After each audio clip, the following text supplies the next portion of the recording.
It's my commitment to humanity.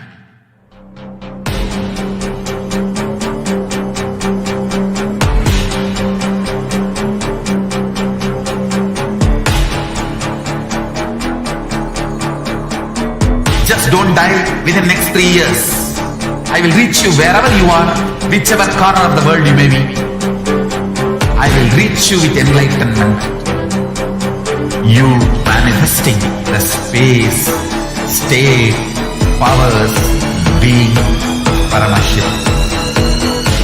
It is possible, and it is possible for you.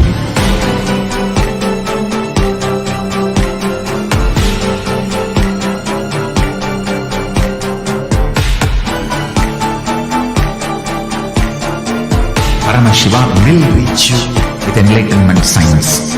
I know he is going to do the job. Just be alive for next 3 years. Nothing else. There are some great spiritual sciences unique to Hinduism. Subtle, otherworldly, but definitive sign. Manifesting the cosmic beings in Archavatara, deities in Nijavatara, living incarnations is possible. Understand? Kriya Pada of Vedas and Agamas elaborately explain the whole science of making the cosmic beings manifest in Archavatara, deities and Nijavatara, living incarnations, both. During the Bhava Samadhi Darshan, literally those cosmic beings manifest through this body. Just like how they manifest in Archavatara, deity, they manifest in Nijavatara, Pratyakshavatara, and give you all the boons you ask, bless you. You see, each God is an independent intelligence to lead you to enlightenment. Each God is a bridge for you to achieve the Shivatva, the ultimate Shiva consciousness. Krishna is the bridge for you to achieve the Krishna consciousness. But Shiva consciousness, Krishna consciousness, all consciousness is one and the same. Ultimate consciousness only. So that energy itself completely expresses.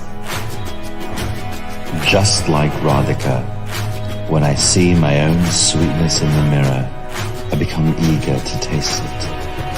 I find that the only way to relish this sweetness is through the constitution of Sri Radhika.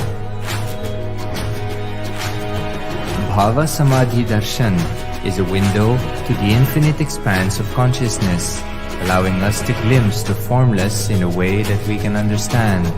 It cleanses the karmas of lifetimes.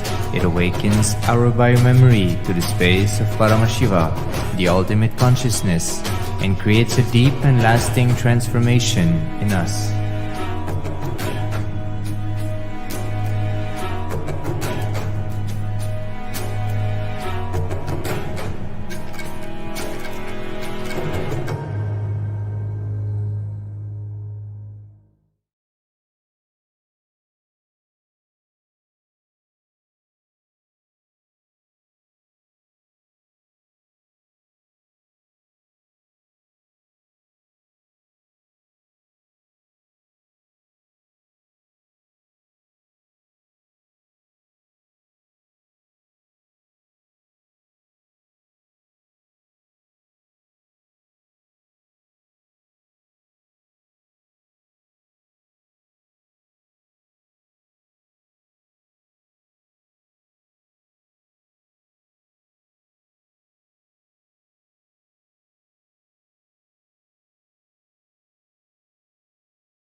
Nithyanandam Paramasukadam Kevalam Jnanamurtim Dvandvatitam Gaganashadrusham Tattvamasyaadilakshyam Ekam Nityam Vimalamachalam Sarvadi Sakshibhutam Bhavatitam Trigunarahitam Sadgurum Tam Namami.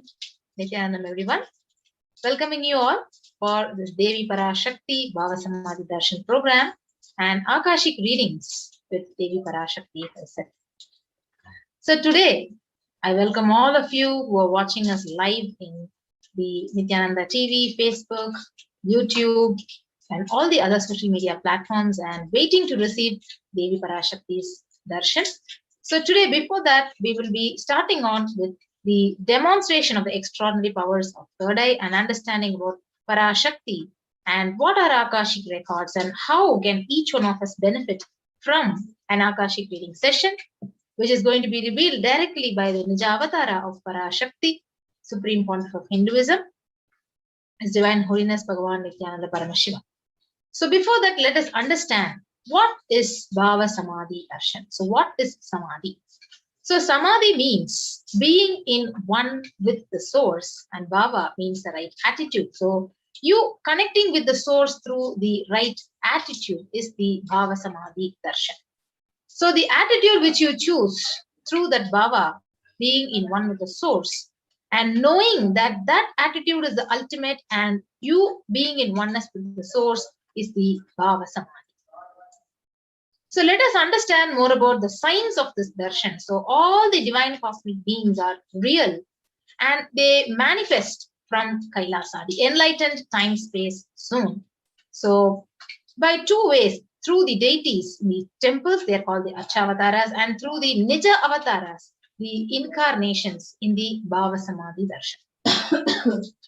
So the Bhava Samadhi darshan, it awakens your Kundalini energy, which is the inner potential energy that is present in all the human beings, latent potential energy. So when that Kundalini energy gets awakened, you start expressing extraordinary powers, like you can see through your third eye without the help of your two eyes. You can levitate, you can materialize, you can actually scan a person's body and heal them. You can actually exhibit the power of remote vision. So what happens exactly when your Kundalini Shakti awakens just by having the glimpse of the darshan by the right sitting in front of your laptop screen or the mobile or your tab? So whatever it may be, your whole brain comes alive just by spending few minutes and having the glimpse of the darshan. So brain, it becomes alive and active. And this of the superconscious energy, it visibly will slow down your aging process, improves the immunity to any kind of disease. So that is what is said, that with increasing levels of coherence, the whole brain, it comes alive, turning into a superconductor of conscious energies that heals, that empowers and transforms our lives.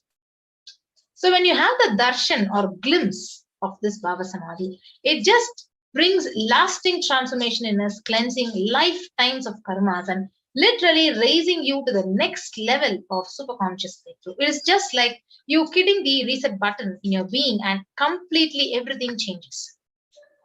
And this is the most important concept we need to understand, mirroring of neurons. So when you actually watch a person swimming, whatever neuronal activities, the brain changes are happening in the person who's swimming is exactly mirrored in your brain. So same way, the mirror neurons, this is called as the mirroring of neurons. So it activates and it's just recreated in your brain effortlessly, and you are experiencing that energy which is radiated by the avatar who's million miles far away from you. So if you see, the Akashic reading is not a prediction. It is not an astrological prediction. It is a direct revelation from the cosmic archive. So it is not bound by the past, present, and future. So whatever is happened and happening and yet to happen is clearly recorded, and those are the records which are actually revealed by these incarnations. So now we will be having a short introduction to the Supreme Pontiff of Hinduism, Jagadguru Mahasannidhanam, His Divine Holiness Bhagavan Nithyananda Paramashivam, the reviver of Kailasa, a macrocosmic, ancient, enlightened Hindu civilizational nation. He is the 1008th incarnation of Paramashiva. As per Hinduism, recognized by his predecessors who are enlightened masters and adepts, and the Supreme Pontiff has made this science of power manifestation, yoga, and temple-based universities a lifestyle for humanity.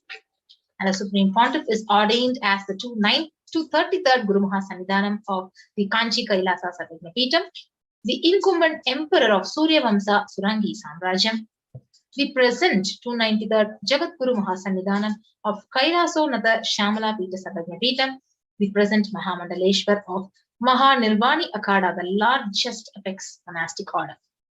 And he is the 1008th Acharya Mahamandaleshwar of Atal Akhada, the 23rd Guru Mahasannidhanam of Dharmamukti Swargapura Madinam, is elected as the Supreme Pontiff of Hinduism by a congregation of over 1,000 Hindu leaders.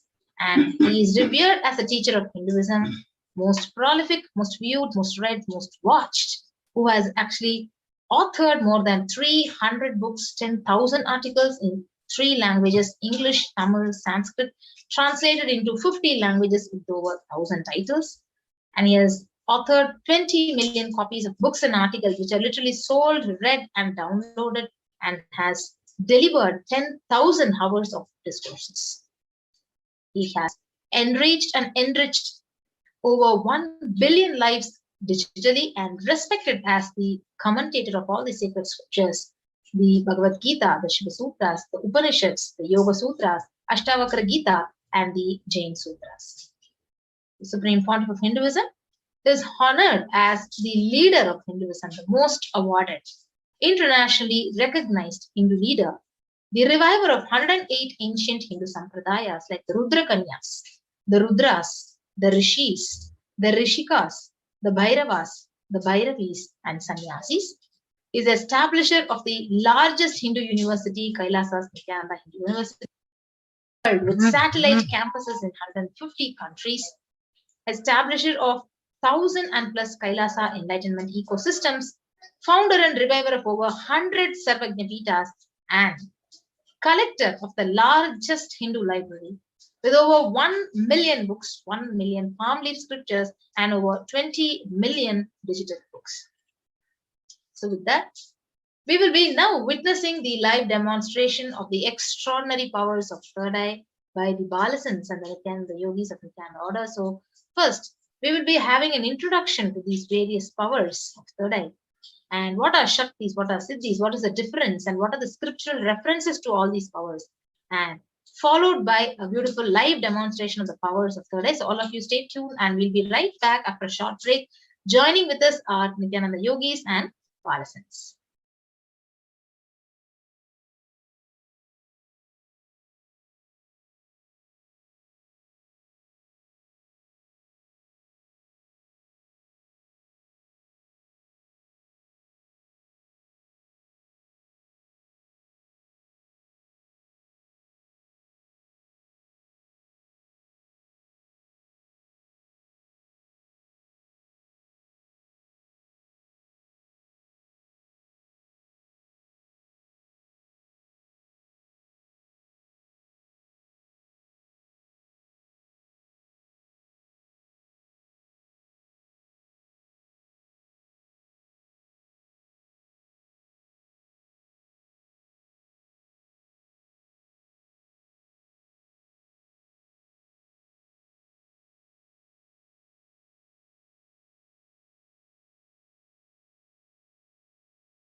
Yes, Nithyanandam, Priya Swami, for that beautiful introduction on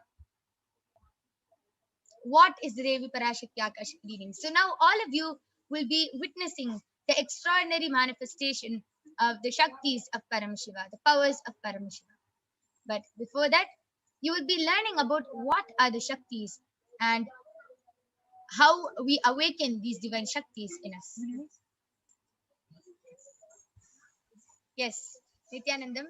Thank you, Atmapriya Swami, for that beautiful introduction. The Balasans, the Nithyananda yogis, the initiated disciples of the Supreme Pontiff of Hinduism, will now be demonstrating the powers of third eye and sharing with all of you the experiences and results of the extraordinary manifestation of the divine powers awakened in us. You will be learning about what are the Shaktis initiation. And so today, you will be witnessing the following Shaktis of third eye and body scanning, where the Balasins of the Nithyananda Gurukul will be blindfolding their eyes and reading through the third eye, which is the cosmic browsing center located between the brows, which upon initiation one can effortlessly express powers and see through the third eye, just as you would see with the two eyes. And next is the power of body scanning, where the Balasins and the Nithyananda yogis awakens the ability to be able to scan illnesses, diseases, medically diagnosed issues, and reveal the solutions along with the root cause of the whole problem. Before we see the extraordinary demonstration, let us learn what are Shaktis. Located between the brows, which upon initiation the Agamas, the source scriptures of Hinduism, Paramashiva, reveals in elaborate detail that every human being is hardwired to be able to manifest 460 plus extraordinary divine powers. And manifesting Shaktis are described as a system, a method, and a science for human beings to explore the various possibilities and powers and have access to the various states of conscious demonstration. Let us learn these manifest from the fundamental cognition that you are the divine and you need to manifest the divine. Not that you are a man and you need to reach the divine. Reveals in elaborate detail that every human being. There are two types of powers, Shaktis and Siddhis. Let us see the difference. Shakti is expressed from the space of enlightenment as a side effect of a feeling connection and a science and high integrity explore the various possibilities and they are the source of and have access to the various states. Whereas Siddhis are the powers that manifest from tapas or cognition, penance or enlightenment. And you need to, they are on the path of enlightenment. Not that you are a man and you need to.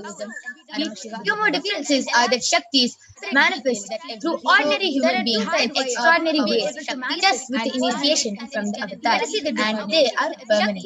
Whereas Siddhis are not permanent and they may diverge you from the enlightenment and high integrity explore the various possibilities and they are the source. So, who's the source of all these Shaktis?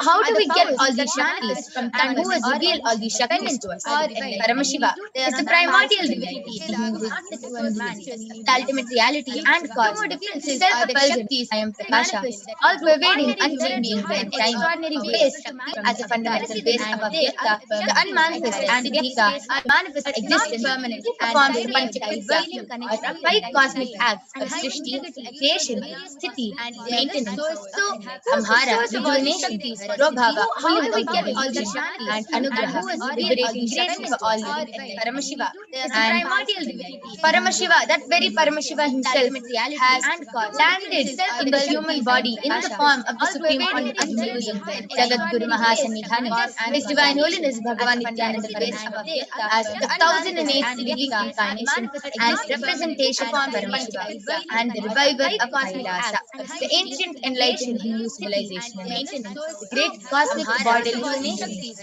Ever since the beginning of the civilization, Sanatana Hindu Dharma has been the cradle for enlightened beings and highly advanced. That very Paramashiva himself, where the science of enlightenment acts in the human body and powers of the sea, was lived and taught as a life. And for the first time in modern day, as reviving these yogic sciences, transmitting it to the world as a record-breaking and revival of Kailasa, the ancient enlightened Hindu civilization. So, His Divine Holiness has been recognized as an incarnation at a very young age and was trained and taught these sciences to revive the initiations and knowledge for billions of science of power manifestation and powers by his gurus. So, Supreme Pontiff of Hinduism was recognized as an avatar by his gurus. You can see the Guru Parampara, all the various enlightened gurus like Mata Buddhananda, Kunti Swamigal, Sakshi Swamigal, Annamalai Swamigal, Kanchi Paramacharya, Visari Swamigal, Sri Tiruchi Mahaswami, His Divine Holiness, Yogi Raj Yogananda Guru. So you can see so many of the enlightened gurus who have trained and taught Swamiji all these sciences and the knowledge and science of manifesting these Shakti generation to the next to Diksha, initiation by the enlightened gurus. By his gurus, and you can see the Supreme Pontiff of Hinduism has been reviving these extraordinary sciences from the disciplines of Vedanta, Tantra, Sri Vidya, Yoga, yogic powers, Mantra Shastra, Vidya Vidya, Paramashivoham, Paramashivoham, Advaita, Aushada, Bhakti Yoga, and much more. Trained and taught Swamiji all these sciences. And so how do we awaken these divine Shaktis? How do we manifest these extraordinary Shaktis?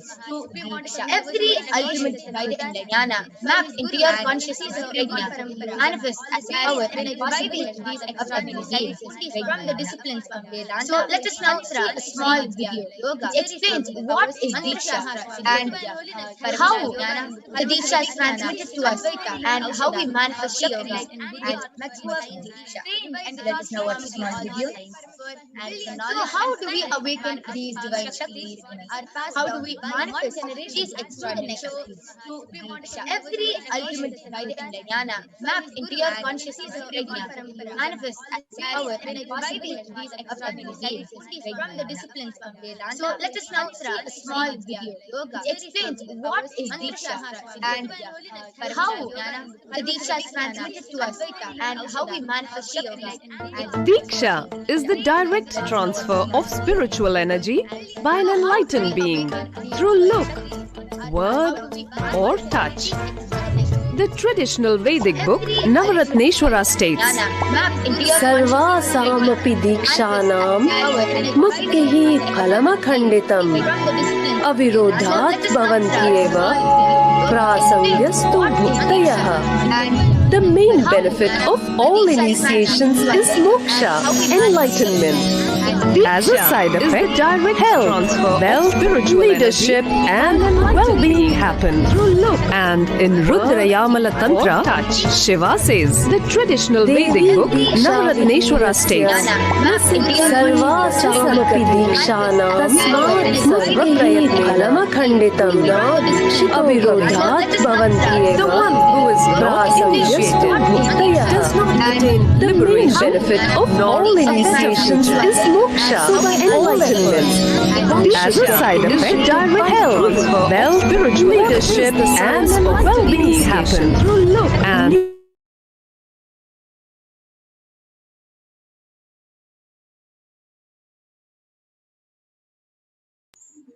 Yes, sorry for the technical glitch. We're just fixing the glitches and we'll be playing the video again.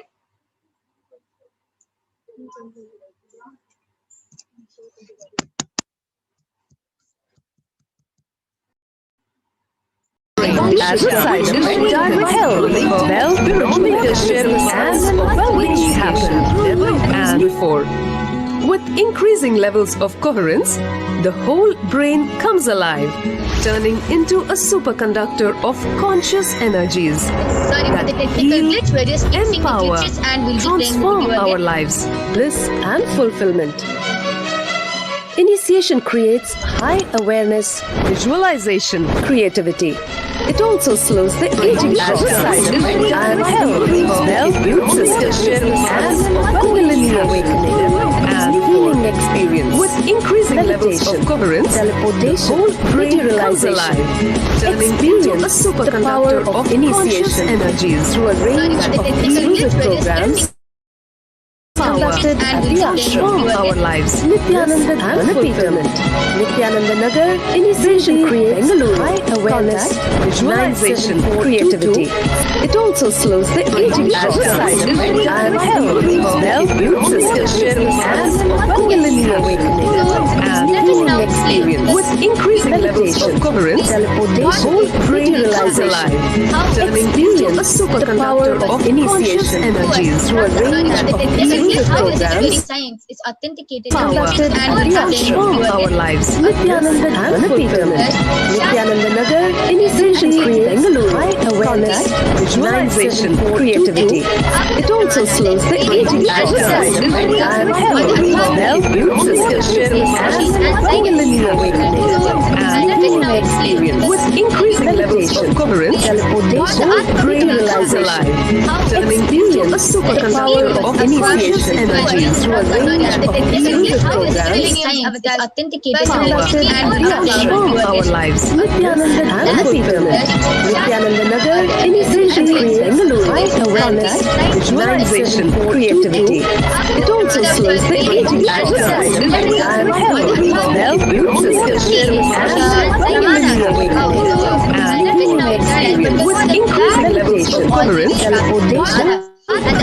realize alive, turning the superpower of initiation energy through a range of music programs transform our lives. Nithyananda and fulfillment. Nithyananda Nagar Initiation creates light awareness, visualization, creativity. It also slows the aging exercise and well-built system and awakening. And with increased meditation, tolerance, teleportation, realize alive, turning the superpower of initiation energy through a range of music programs transform our lives. Nithyananda and fulfillment. Nithyananda Nagar Initiation, visualization, creativity. It all exercise and well-built system and with increased meditation, tolerance, teleportation, realize alive, turning the superpower of initiation energy through a range of music programs transform our lives. Nithyananda and fulfillment. Nithyananda Nagar Initiation creates light awareness, visualization, creativity. It also slows the aging exercise and well-built system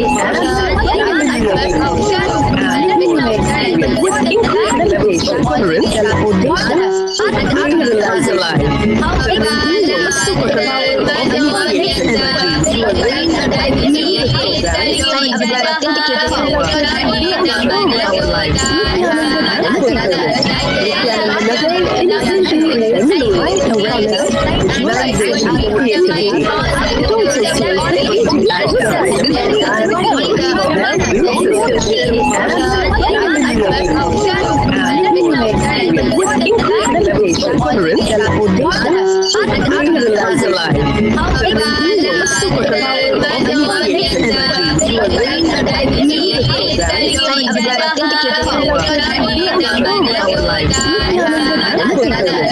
Nithyananda Nagar Initiation creates light awareness, visualization, creativity. It also slows the aging exercise and well-built system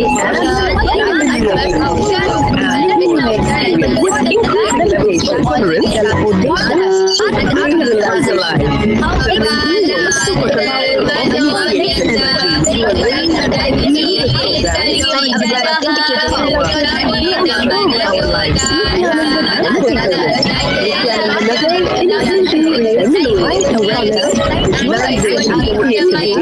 It also slows the aging exercise and well-built system and with increased meditation, tolerance, teleportation, realize alive, turning the superpower of initiation energy through a range of music programs transform our lives. Nithyananda and fulfillment. Nithyananda Nagar Initiation creates light awareness, visualization, creativity. It also slows the aging exercise and well-built system and with increased meditation, tolerance, teleportation, realize alive, turning the superpower of initiation energy through a range of music programs transform our lives. Nithyananda and fulfillment. Nithyananda Nagar Initiation creates light awareness, visualization, creativity. It also slows the aging exercise and well-built system and with increased meditation, tolerance, teleportation, realize alive, turning the superpower of initiation energy through a range of music programs transform our lives. Nithyananda and fulfillment. Nithyananda Nagar Initiation creates light awareness,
Next, we'll be moving on to the Apta Pramana, where Bhagavan Krishna initiates Arjuna into the power of third eye.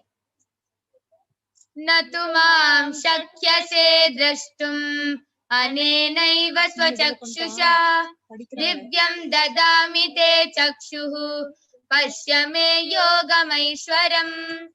Bhagavan Krishna says to Arjuna, but you cannot see my cosmic form with these physical eyes of yours. Therefore I grant you the divine third eye. Behold my cosmic opulence. In the Hindu Purana Bhagavad Gita, Bhagavan Krishna initiates Arjuna into the power of third eye to behold his Vishwarupa Darshan, the vision of his cosmic form. And the 11th chapter of the Bhagavad Gita contains the description of Bhagavan Krishna's cosmic form, which is narrated by Arjuna himself as he sees Bhagavan Krishna through his third eye. Next is the Atma Pramana, where Swamiji beautifully shares in his own words how he was able to experience the power of third eye, the 360-degree vision.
Next, we'll be seeing the Pratyaksha Pramana, the empirical evidence from observation and scientific experimentation. So, the study measures compare the metabolic cell activity of the brain through the PET, the positron emission tomography. Beautifully shows that when Swamiji is doing daily activity, high activity is measured in the brain where the third eye is located. And when Swamiji is in the deep state of Samadhi, only 90% of the brain is active and the rest of the brain is at peace.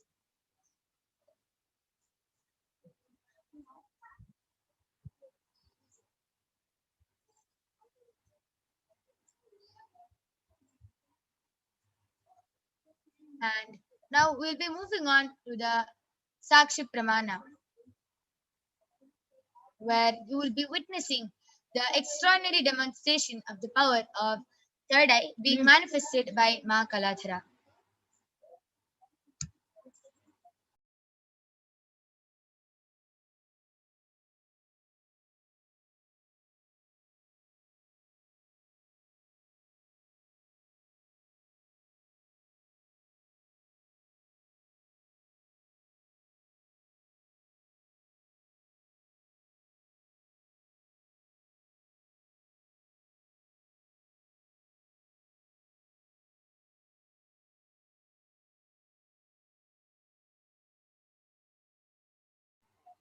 So now I have you can see that in front is a complete opaque sheet and behind is a thick sponge and under is completely covered, and you can see that from all sides it is completely covered and there is no way of light entering through this eye band.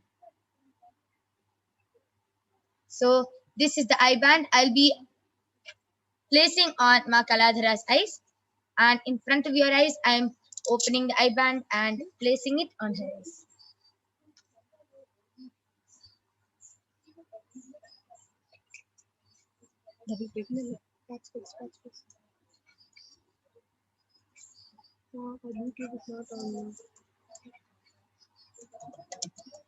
Yes, are you comfortable?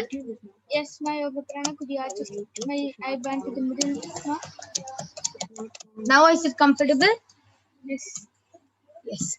So now all of you will be witnessing this extraordinary Shakti, and I request all of you to feel free, go ahead and start posting your comments in the Kailasa's HDH Nithyananda YouTube channel, and Ma Kaladhara will be reading your comments live in front of all of you. And if you feel that this power is fake or it's some magic or anything, you yourself can post your comment and you can see how Ma Kaladhara is reading out your comments live.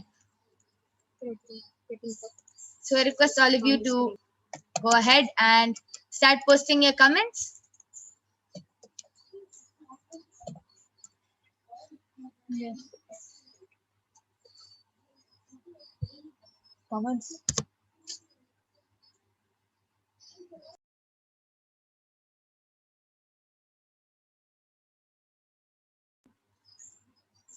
Please, I request the comments to be projected.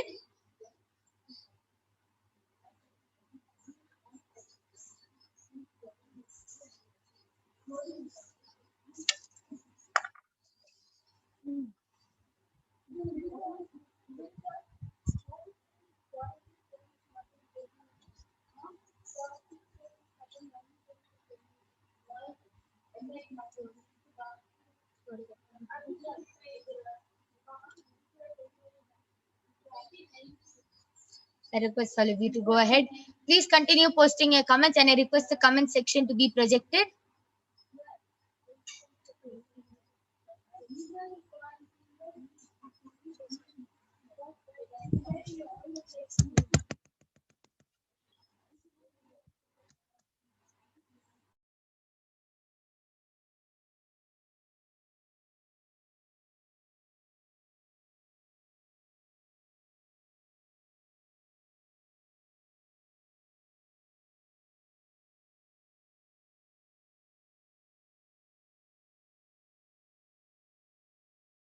Yes. So now the YouTube comments are projected. I request all of you to go and post your comments in the Kailasa's SPH Nithyananda YouTube channel.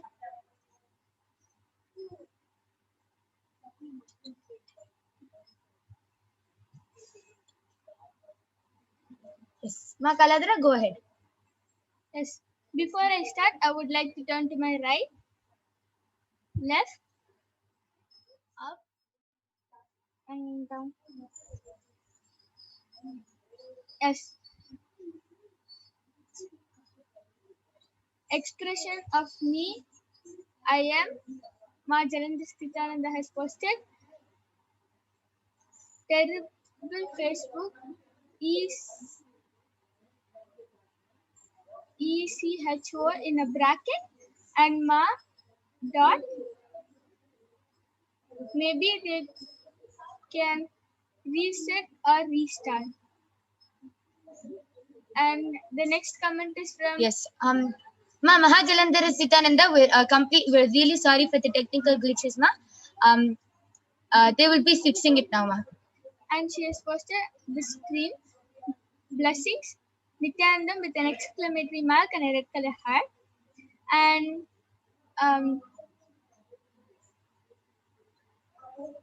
Alamelu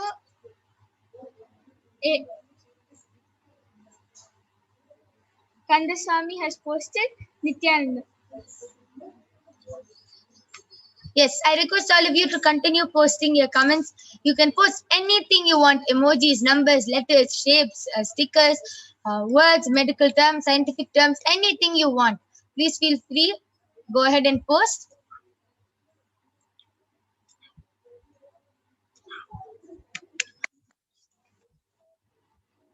Okay, till then, Ma Kaladhara, Why don't you go ahead and share how you started manifesting the power of third eye? How are you able to see with your eyes closed and read all the comments which are posted so accurately and so fluently? When how I started manifesting power third eye is when we used to have power manifestation classes. We all of us would sit together, put our eye bands, see slowly if she has written cat, I'll see some animal. Slowly, little by little, I started the words, getting the words, and yeah, slowly, I got getting the words. And now, after many practices uh, uh, of trying it in different places on the head, um now I'm able to read fluently from the view of this view. Beautiful. That was an amazing sharing of how Ma Kaladhara is able to manifest this extraordinary Shakti of third eye. I request all of you to continue posting your comments. You can post anything you want, and Ma Kaladhara will be reading them out live.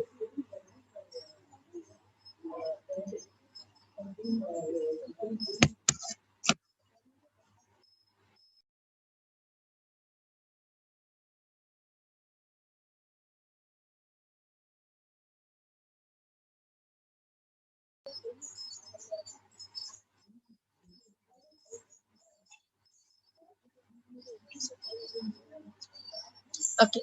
So, due to the interest of time, we'll be moving on to the next power. Now, I'm going to be removing the eye band of Ma Kaladhara.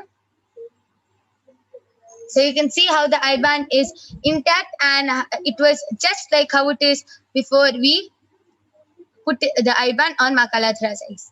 So please stay tuned, as you will now be seeing the pramanas for the power of body scanning being manifested, being chanted, and then you will be witnessing the extraordinary Shakti of body scanning being manifested. So please stay tuned. We'll be right back after a short break.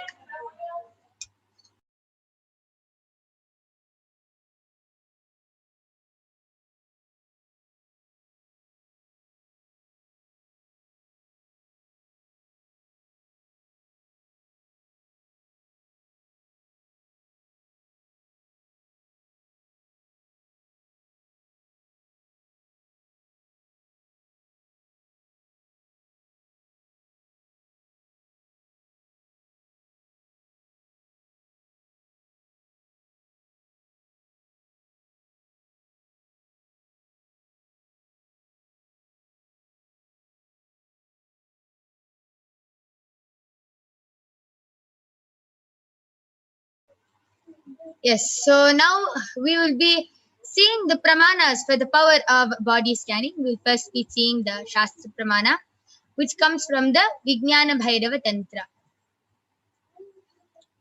Swadehe jagato vapi sukshma sukshmatarani cha tattvani yani nilayam dhyatvante vyajyate para. Bhagavan Paramashiva says, cognize deeply that from the subtle to the subtlest constitutive principles of your whole body, Swadeha, or of the whole universe, simultaneously consist of the essential reality. They are being absorbed in their source cause, Paramashiva. And by the experience of such restful awareness, one becomes complete from all thoughts, and the divine ultimate universal power, Paradevi, Adishakti, is revealed, and the supreme power manifestation happens.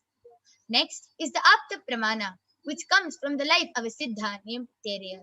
Tereyar was one of the prominent disciples of Agastya. And one day, a man suffering from a severe headache comes to Agastya for healing. And Agastya uses the power of body scanning and identifies the root cause of the headache. He reveals that there is a small terai, a type of frog, sitting in his brain. And Agatyar immediately instructs Tereyar to perform an open head surgery and remove the frog. After the surgery is completed successfully, the person is healed and cured of the headache. Thus, he gained the name Tereyar. Next is the Atma Pramana, the experience from Swamiji's own life. of how Swamiji was able to manifest this power of body scanning. So Swamiji beautifully shares on the 22nd of December 2019. Only when I had a multiple compound hand fracture, I was forced to go for surgery and therefore for medical checkups related to that. At that time, they detected heavy metal quantity in different organs of mine, and it was revealed that I had been poisoned without our knowledge. I immediately used diagnostic methods instead of medical facilities to study the body condition due to the poisoning. And through the body scanning, I found out what the problems and imbalances had happened and where the balance had to be done. I used allopathy as a second opinion to verify my findings. Last is the Sakshi Pramana, the experiences and results of the extraordinary manifestation happening through the initiated disciples of the Supreme Pontiff of Hinduism. So you can see how beautifully so many of the Paramashivoham level 2 participants were able to manifest this power of body scanning and even have shared their experiences. And now you will be witnessing the balasins of the Nithyananda Gurukul and the Nithyananda Yogis manifesting the extraordinary power of body scanning. So we'll be right back with you with the balasins and the Nithyananda Yogis. Till then, I request all of you to go ahead and post your requests, comments, and anything you want. You can request for a body scanning for one of your family members and friends also. But please do get their permission as it is our integrity. And you can go ahead and start flooding the comments, post anything you want. And we will be right back with the balasins and the Nithyananda Yogis after a short break.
Meanwhile, while the balasins are getting ready to join us for this extraordinary Shakti, I will be sharing a beautiful experience which I had by after I got initiated into this power of body scanning. So when I got initiated at first, I thought it was impossible. How am I going to scan another person's body? I don't even know what is that. How am I going to be scanning and revealing their problems? But as I started doing, day by day, every day, slowly, I started getting better at the power. Just scanning, I was able to see, and it all started as images. So I can see in pictures and images how what body, what problem the person has. Like it's like a whole movie. The third eye is just zooming into different parts of the body, and I'm able to see and share. Okay, so now I'm able to see the lungs. I can see a lot of black there and it's very congested. So I'm able to see that. And I'm able to share telling Ma, you feel very suffocated and congested when um, whenever you run too much or walk too much, you feel very suffocated. I was started being able to see the other person's body. And now I've become very good at it, being able to see the whole body and then the problem and then the root cause of the problem and then being even able to reveal the solution. And the reason we're doing the demonstration of the extraordinary Shaktis is not to show that we can manifest the powers, is for all of you also to manifest these powers. This demonstration is just for all of you to understand that you can manifest these powers just with initiation. So after the Bhava Samadhi Darshan of Bhagavan, of Devi Parashakti, there will be a guided power manifestation session being led by one of the acharyas. You can join that power manifestation session and you also can manifest these extraordinary powers. As after the Devi Parashakti Akashic readings, you are also initiated and can manifest these extraordinary Shaktis.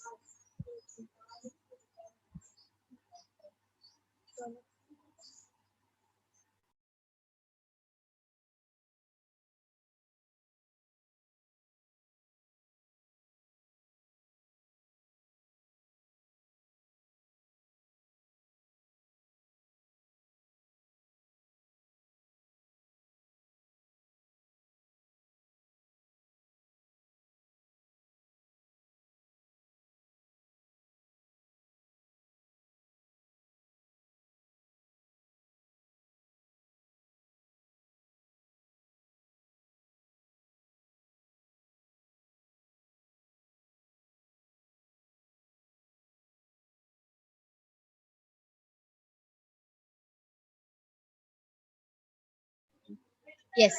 So we're back with the Balasins and the Nithyananda Yogis.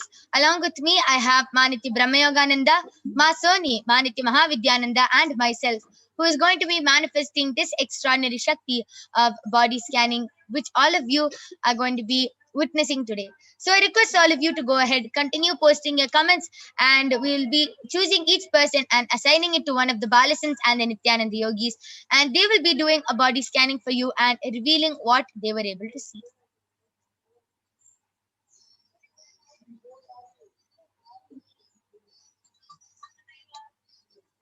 Okay, so expressions of me, I am Ma Mahatilandhara Sthitananda has posted Nithyanandam. If I were to get out of my own way and complete with incompletions, what is the highest timeline for my life that Paramashiva reveals? What does my life look like once the junk clears? Yes, ma. So it is something which can be revealed, but you can also ask this to Devi Parashakti herself. When she comes live, you can ask this question to Devi Parashakti and she will be answering your question directly. And Naveen E has requested for a body scanning. So, Ma Brahmayoga, you can do the body scanning for Naveen Aya. We request all of you to continue posting. You will be getting a body scanning by the Balasins and the Nithyananda Yogis. So, I request all of you to go ahead and continue posting.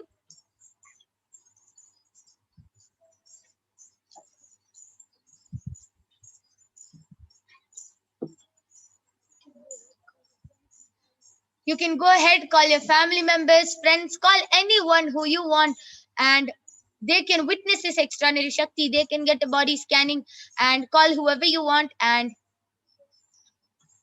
you can enrich them and show them that it is a possibility for them also to manifest. Ma Mahajalandhar Sthitananda, Ma Alamelu Kandasamy, family members and friends, and show them that this is a possibility even for them, not only for other people and the Nithyananda Yogis.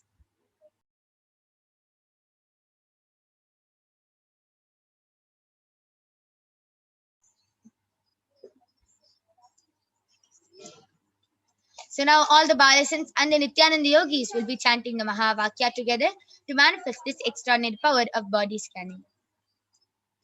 Om Nithyananda Paramashivoham. Om Nithyananda Paramashivoham. Om Nithyananda Paramashivoham. Seven Searchful has asked a question. Is there a way to use power manifestation to trigger early childhood memory? Yes, yeah. That is actually called thought current scanning. If you actually see whenever there is any pattern you're falling into, or even a body problem, when the third eye scans, if this body problem or if this thought current or this incompletion is related to your childhood memories, then the third eye will reveal that it is because of this childhood memory, and Paramashiva will reveal a solution for that. So there is a power manifestation can see what is the root cause of the any, if you have a body problem or if you have some incompletion or mother incompletion or anything, it can the third eye can also relate it back to the childhood memory if that is the root cause of the problem. And expressions of me, I am has posted body scans for my gums, please. I'm almost 50 and they have receded over a lot of years. I do believe that they can grow back. What does Paramashiva reveal as the solution for me? Yes, we will be doing the scanning for you. Ma Brahmayoga, you can go ahead and reveal. And Yes, so I am done with the body scanning for Naveen Ayya.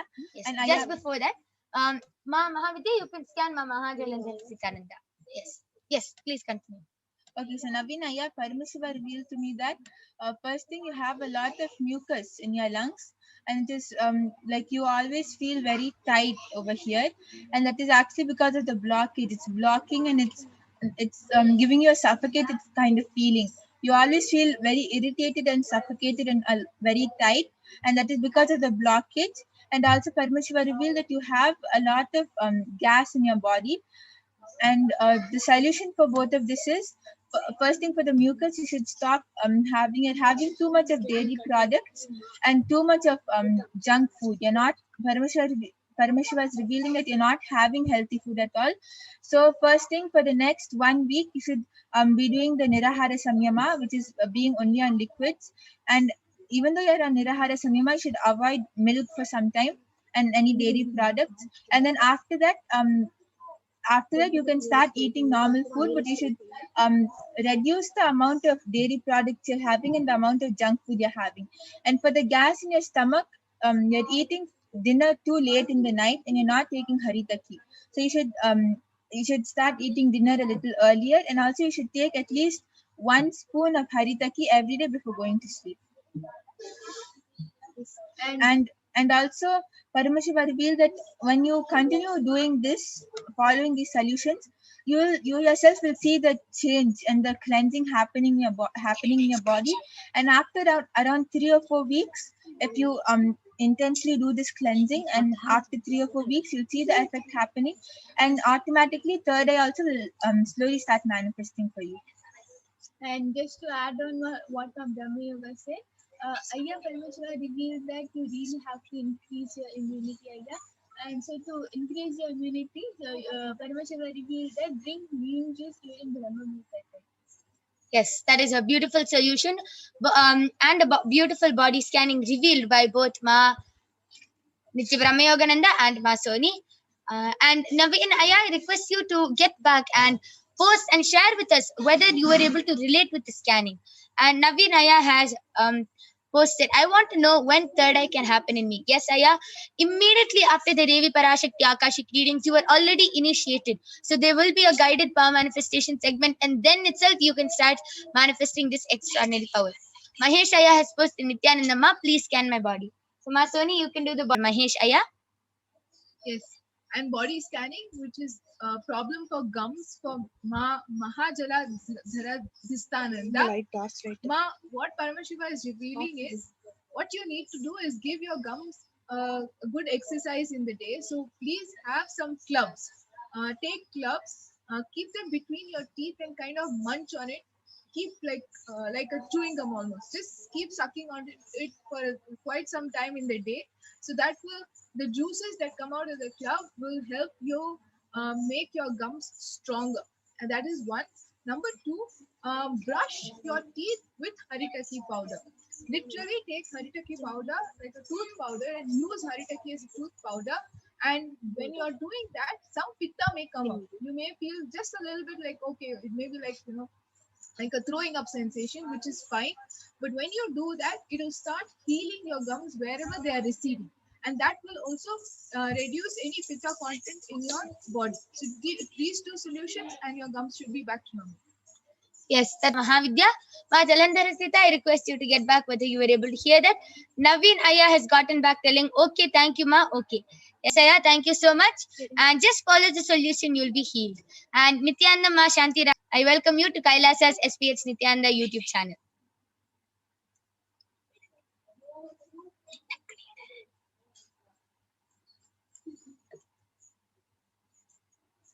Yes.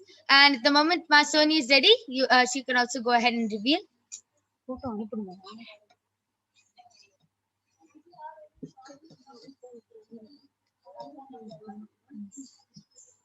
Ma Soni, you are ready? Go ahead.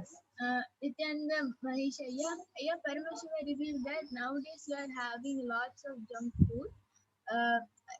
Paramashiva revealed that nowadays you are having lots of junk food, and because of that, your system is not clean. Yeah. So to clean your system, Paramashiva revealed that have castor in the morning, but empty stomach. Yes, that is a beautiful scanning for Maheshaya. Maheshaya, I request you to get back.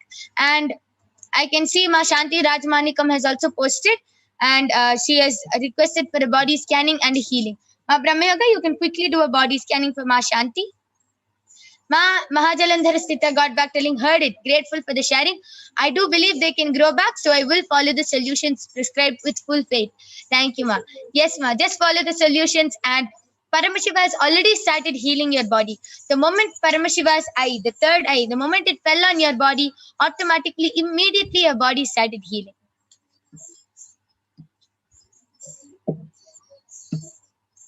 Yes, so Ma Shanti Rajamanikam, I did the body scanning for you, and Paramashiva revealed to me that you don't, he didn't reveal any problem, but he revealed that you have like this kind of, if you just start doing the spiritual routine every day, yoga and puja and satsang, on time in Brahma Muhurta time, yoga at 4 o'clock and puja at 6 o'clock, then you'll see that in just 2 weeks time or 3 weeks time, you'll start manifesting powers really nicely.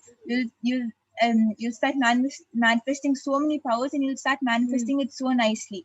And not only that, a lot of miracles will start happening, and you'll see a complete change if you just start following the spiritual routine. And also if you do the Panchakriya every day and you take Haritaki in the night. Yes. So that was for Ma Shanti Rajmanikam. Thank you so much, Ma, for requesting for the body scanning. I request you to get back whether you were able to hear and understand what Ma Brahmayoga told. Maheshaya has gotten back telling thank you, Ma. Yes. So with this, we would like to conclude this power manifestation segment. We thank all of you for joining us in this power manifestation segment. And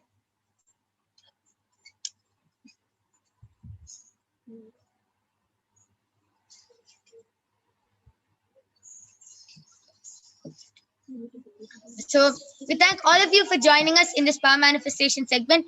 Please stay tuned for the upcoming segments, the upcoming segments where you will be learning about who is Devi Parashakti, what are the Akashic readings, and much, much more. So we thank all of you for joining us. Thank you, Nithyanandam.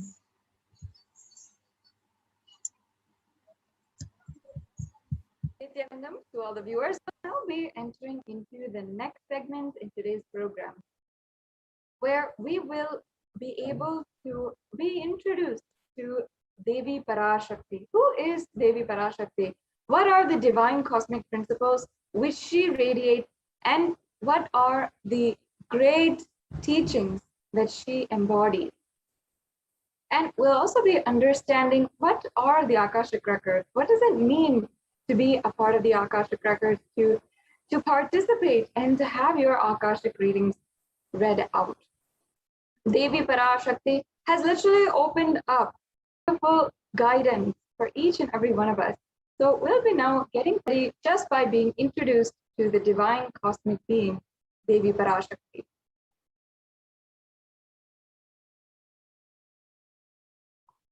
Yes, I request the slides to be shared.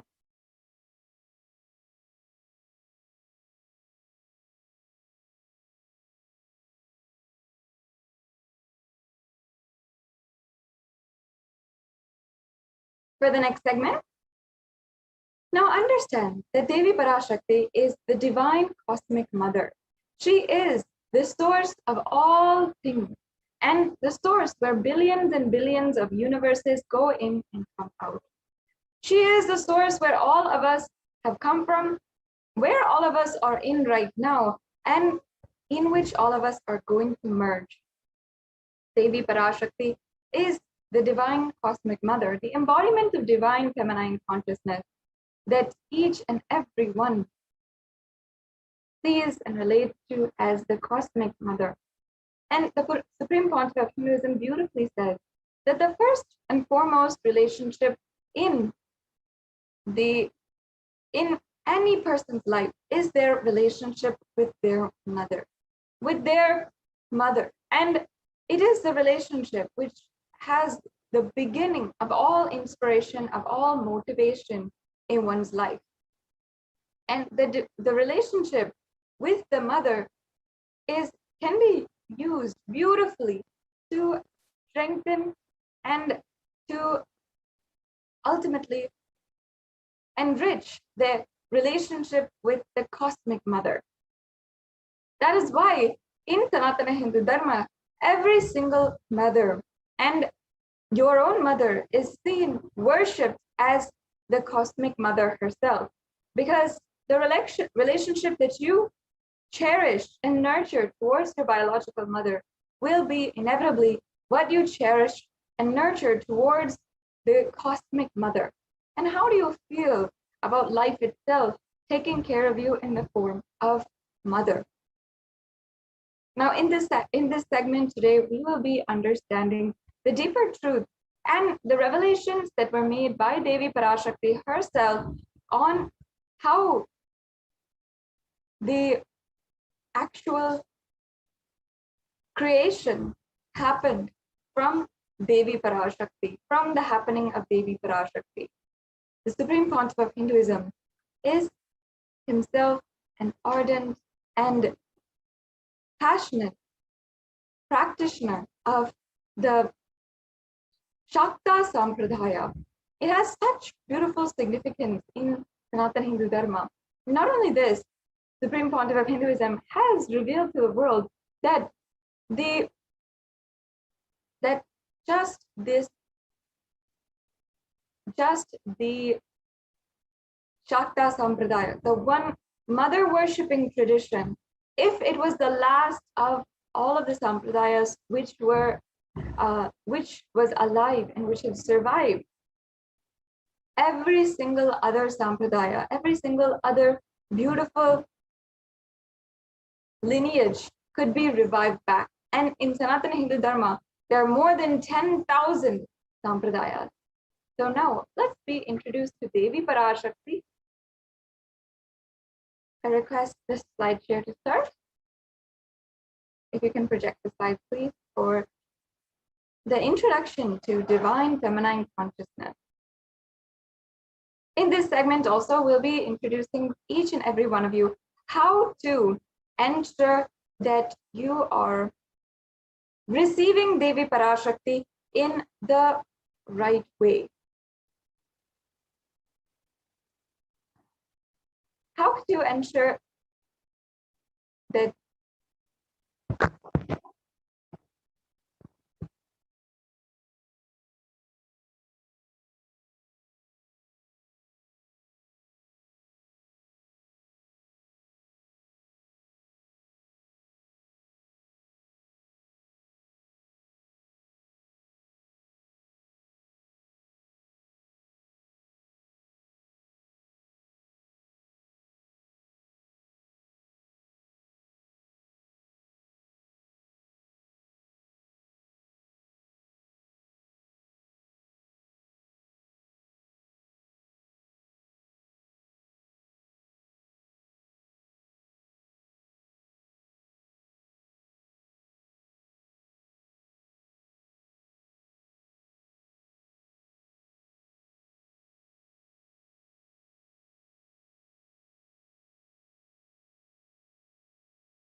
Nithyanandam, dear viewers.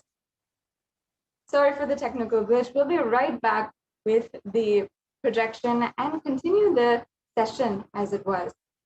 As I was saying, in this segment, we will be introduced to Devi Parashakti. Who is Devi Parashakti and how does she appear in front of us? How does this darshan happen? And as she herself introduces herself to us, how does she introduce herself and how is the divine creation from the source, from Devi Parashakti, and how did this whole world get created in her own words? Now we'll also understand who is Devi Parashakti and also how to welcome Parashakti traditionally, how to welcome her in the way that is the traditional Hindu way. In Hinduism is called the traditional Dakshina. And this Dakshina is the way that actually we offer to all the gurus, all the esteemed beings in our lives, whom we invite and we like to respect gratefully. And also, as in Hindu tradition, it is tradition to welcome the guest as God and see guests as God. This way, this Dakshina and the Tambulam is also given for any guest whom we invite into our homes and whom we are inviting and respectfully greeting at our homes. When they leave, we always give the traditional Tambulam. And this consists of a betel leaf, betel nut, banana, and the different ways that that you can offer the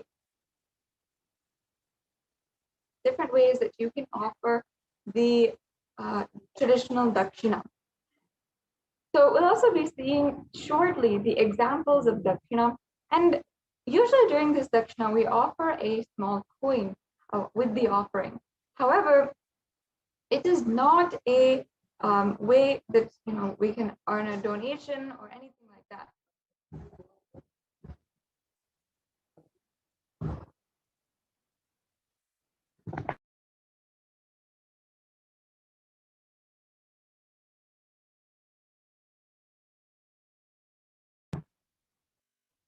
Sorry for the technical glitch.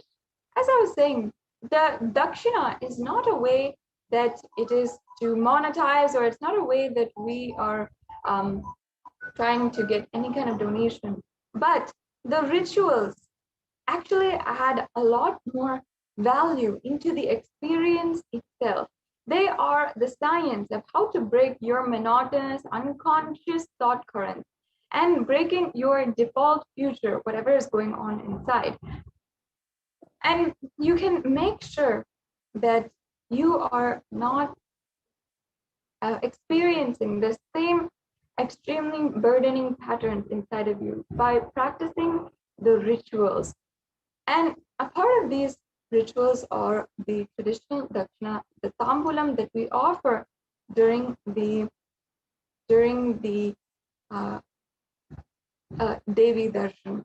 Now, this Tambulam, even in all the temples, as we are welcoming the deities, and as we want to offer any kind of archana or any kind of offering, this is the one of the ways that we can traditionally offer our gratitude and respect and reverence to the gods, goddesses whom we cherish so deeply in our life.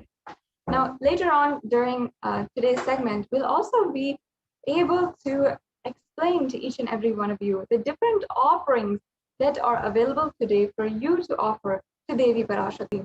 In Sanatana Hindu Dharma, there's so many different kinds of ways that we can invite gods, goddesses into our lives and request their guidance in steps of our life. Whether it is our birthdays or anniversaries or weddings, or it is a new business adventure, even a new car ride. In the Hindu tradition, it is the tradition to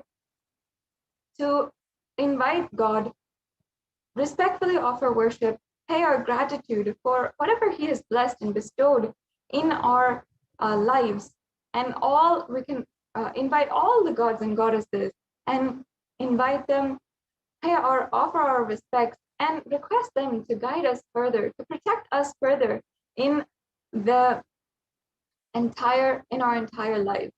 So for every birthday, for every occasion that we celebrate, always the first thing we do is offer our deep gratitude to the gods and goddesses. And in Sanatana Hindu Dharma, it is this deep sacred sentiment to offer perhaps Guru Puja or any kind of puja on these occasions during our lives, on these times when we are entering a new stage into our lives. We're starting school, or we're starting a new business adventure. Whatever it is, we are always inviting God into our lives at this time. And if you have that deep desire, that deep wish to offer something to the Nijavatara, to Devi Parashakti, who is manifesting through the form of the Supreme Pontiff of Hinduism, Jagadguru Mahasanidanam, His Divine Holiness, Bhagavan Nithyananda Paramashivam, you will understand, you will see how Devi Parashakti literally manifests in your life and manifests whatever you want.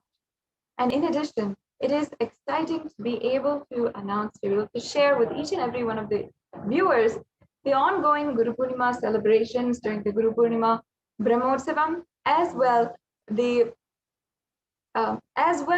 on coming up on July 23rd, the Guru Purnima Day celebration. It is going to be a day full of celebration and venerating our Guru Parampara and paying our gratitude to the Guru Parampara that has passed down and protected Sanatana Hindu Dharma, the Hindu tradition, from generation to generation, and giving it to each and every one of us. Finally, the Supreme Pontiff of Hinduism, as Jagat Guru, as the one who is literally shouldering the responsibility of Guru for the entire universe, the Supreme Pontiff of Hinduism has literally been able and is the last hope today of Hinduism in its most purest, most authentic form, being revived and being able to be passed down to the next generation. So much of Hinduism is lost.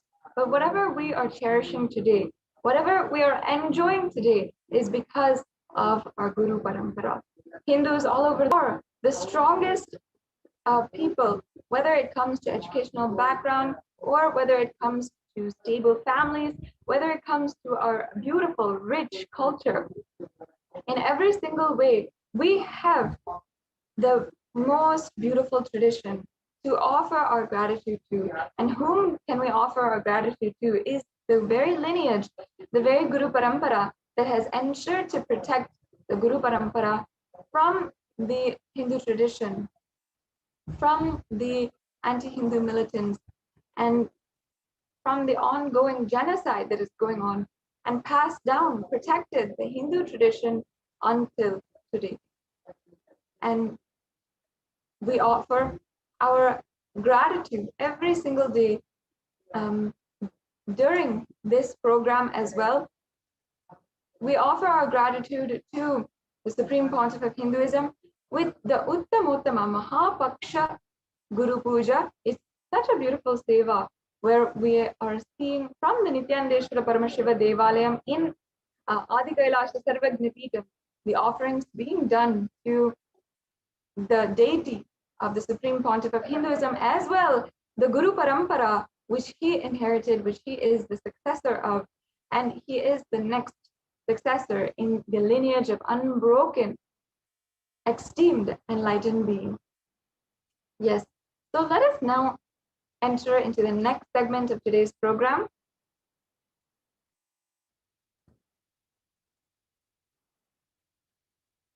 On the divine feminine consciousness.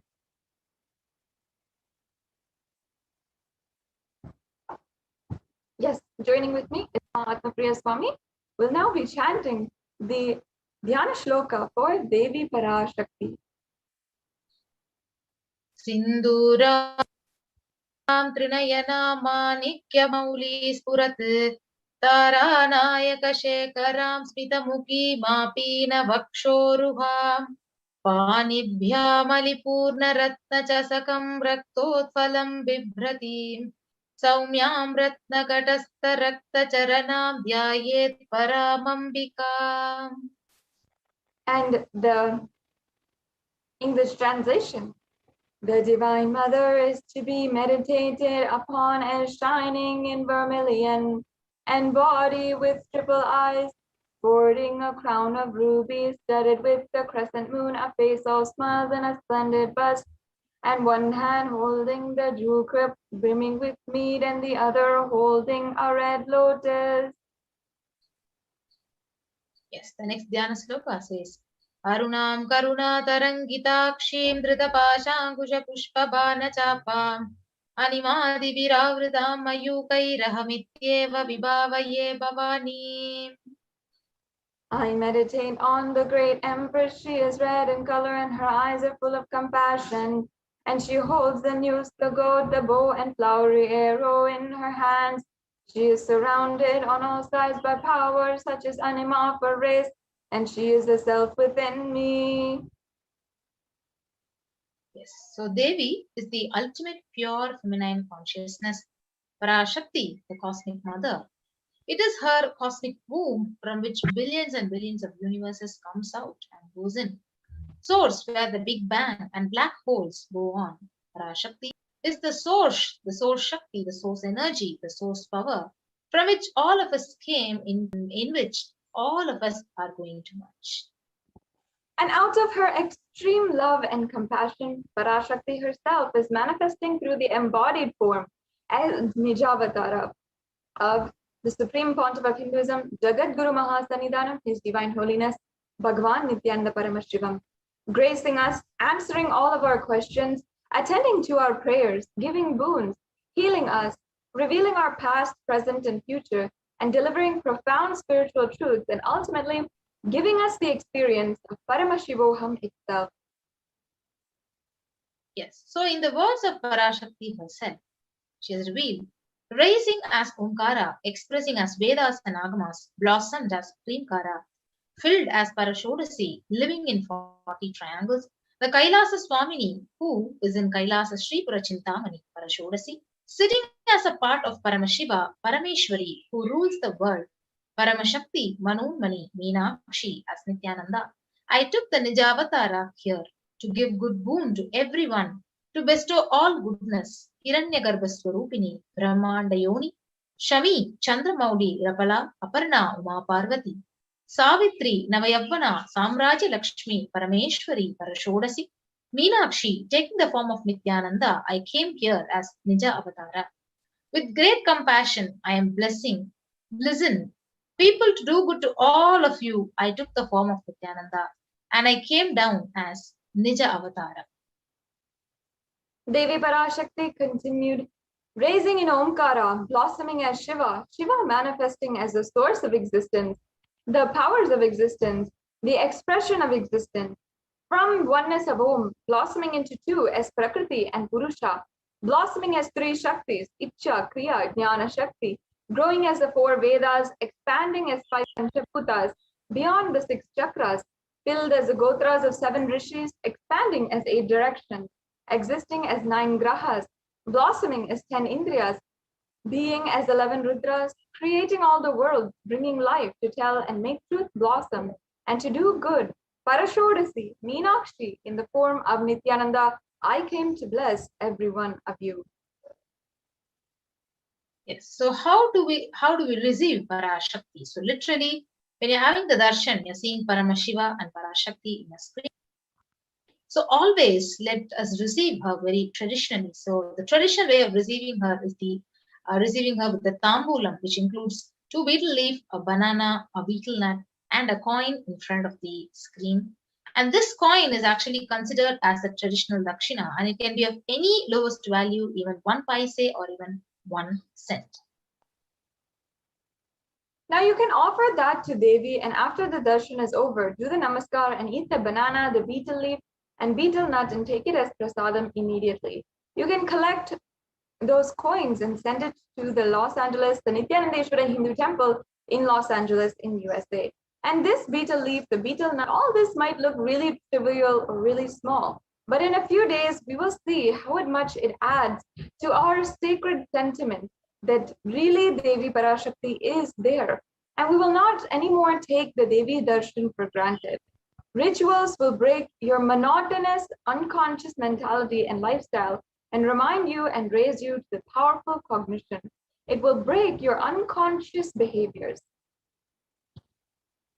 Now here we have the 2 betel leaf, 1 banana, the betel nut, and 1 coin. So these are some examples from that you can take as an example for the tambulam and how you can also offer it. As I was explaining before, this is the traditional plate that we keep ready whenever we are offering our gratitude to Devi, to any divine cosmic being, any gods or goddesses from Sanatana Hindu Dharma.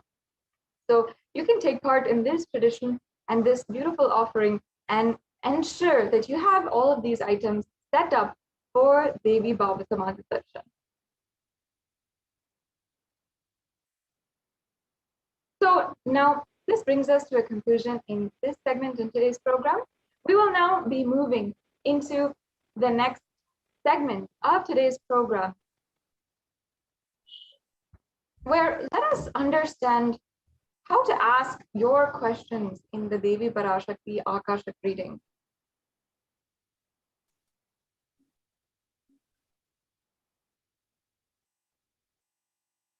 Now we'll be able to see for ourselves how Devi Parashakti has made herself available in all of the forms. And whether it is Facebook, Instagram, YouTube, or even if you are not social media savvy, you can even go to kailasa.org and explore the options there. Devi Parashakti has literally 3 years. Don't die within next 3 years.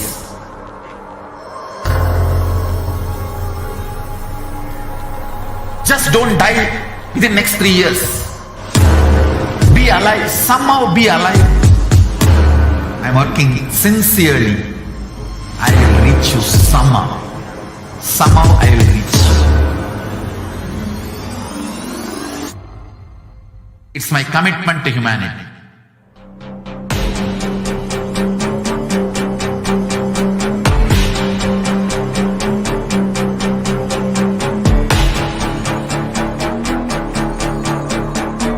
Just don't die within next 3 years. I will reach you wherever you are, whichever corner of the world you may be. I will reach you with enlightenment. You manifesting the space, state, powers, being Paramashivoham.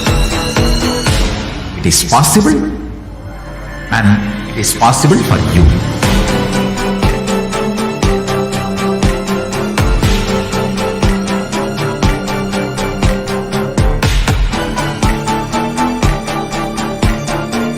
Paramashiva will reach you with enlightenment science. I know he is going to do the job. Just be alive for next 3 years. Nothing else. There are some great spiritual sciences unique to Hinduism. Subtle, otherworldly, but definitive sign. Manifesting the cosmic beings in Archavatara, deities in Nijavatara, living incarnations is possible. Understand? Priya Pada of Vedas and Agamas elaborately explain the whole science of making the cosmic beings manifest in Archa, Nijavatara, living incarnations, both.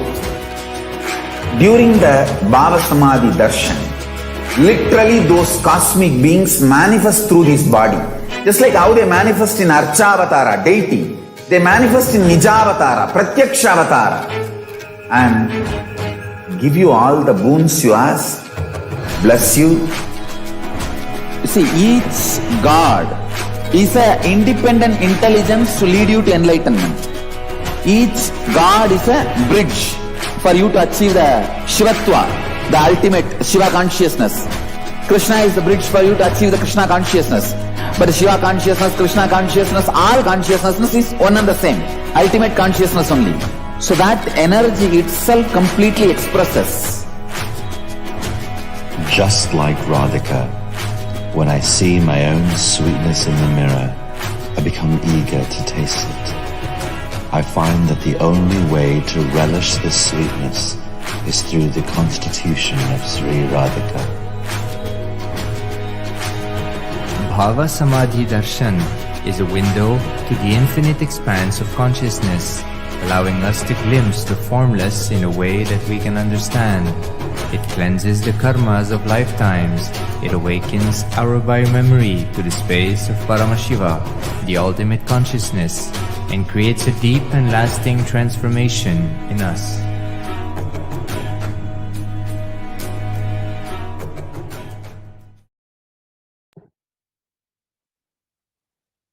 Yes, welcome back to all the viewers. Now let us understand how we can ask our questions. As you can see here, this is a screenshot taken from YouTube. Many of you are probably joining us live from the YouTube feed. It's a very simple process if you want to ask your questions on YouTube. So make sure that you are on the live feed and make sure that you are a member of the YouTube channel. So make sure that you're a member. You can click join in Kailasa's HDH Nithyananda, and there you'll be guided in the steps on how to join as a member. And then once you have joined, the super chat will be opened up to you, and you will be able to ask your questions in the chat.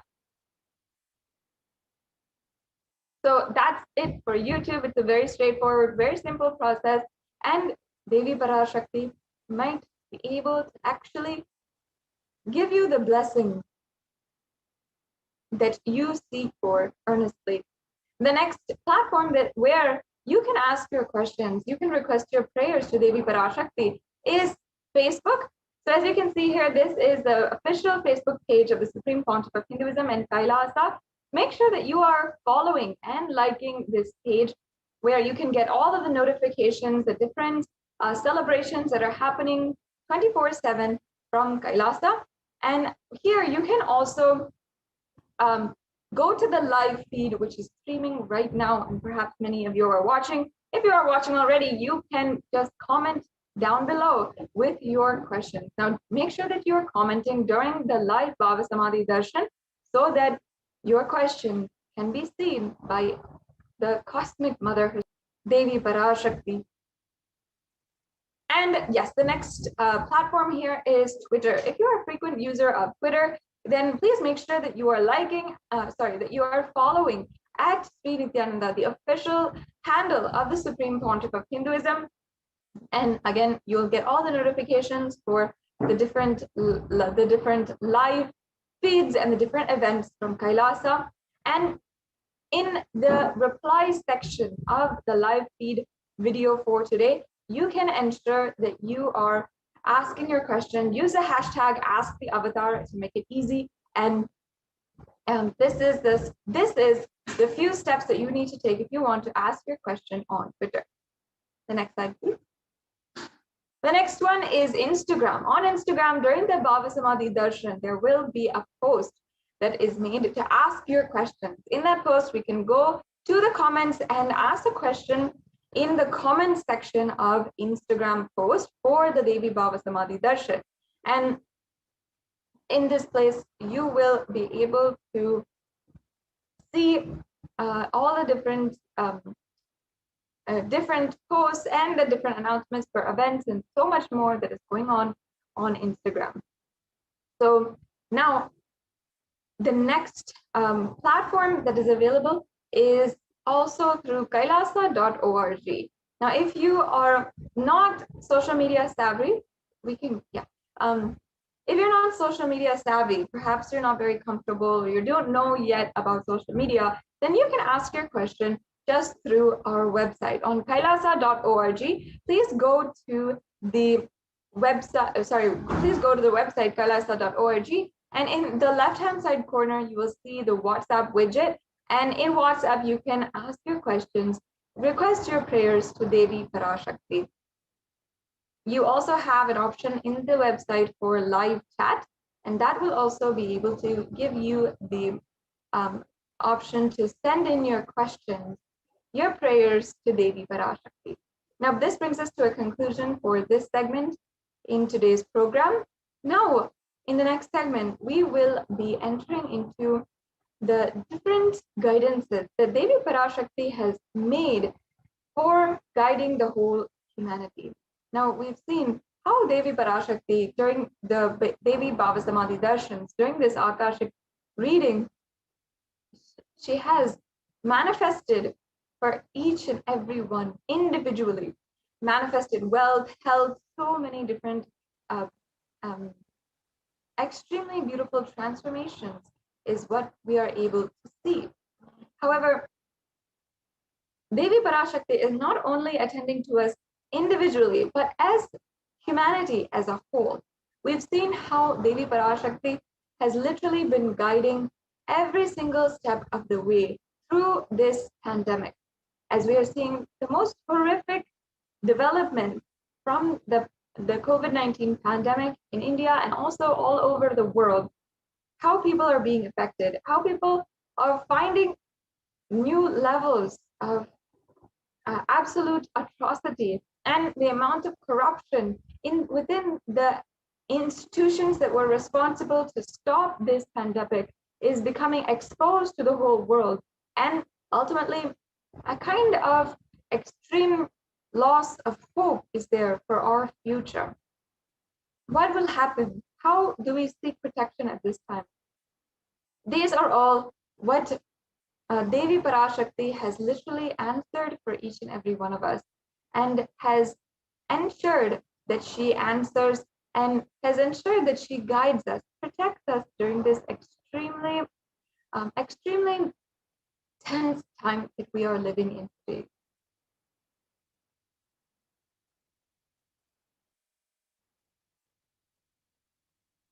Yes.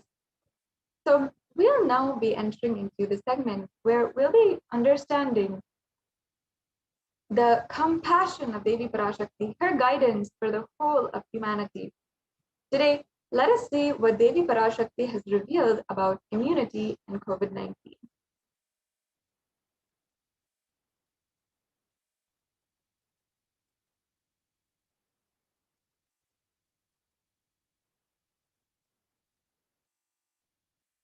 So as you can see, there are, as of at least 1 to 2 weeks back, as you can see, the 8th July, so at least last week, this is the numbers that we saw of the top 5 worst affected countries and the top grossing numbers.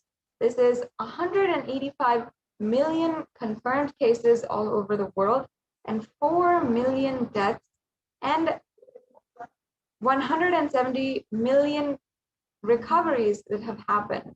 Now, the top affected countries are the United States. Coming up second is India, Brazil, France, and Russia. These countries, and many of us might see it surprising because these countries are, many of them, well off and influential and extremely powerful countries when it comes to economy or when it comes to power and authority over over the demographics in the global scheme. However, they're seeing in these countries a failure in the institution itself to protect humanity from the millions of people who have lost their lives due to the COVID pandemic. So we'll just watch this video.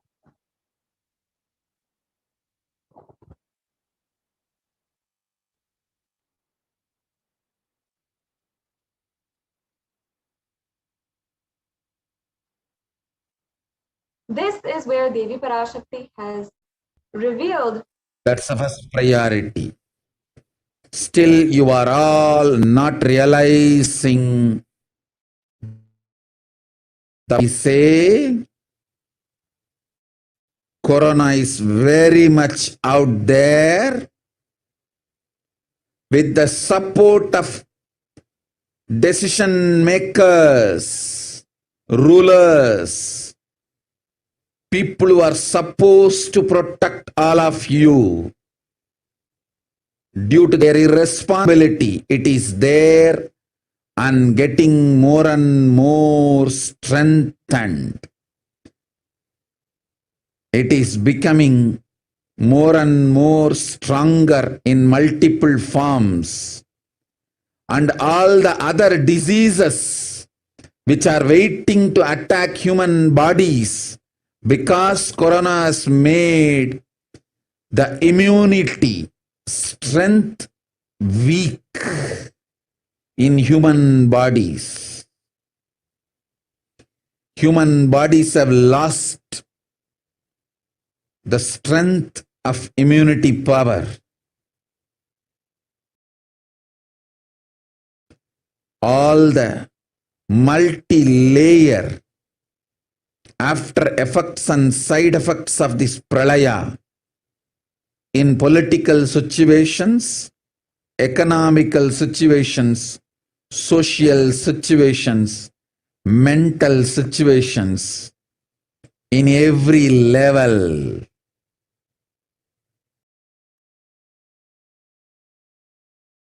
Cannot be described. Wait. This year, focus on keeping yourself alive.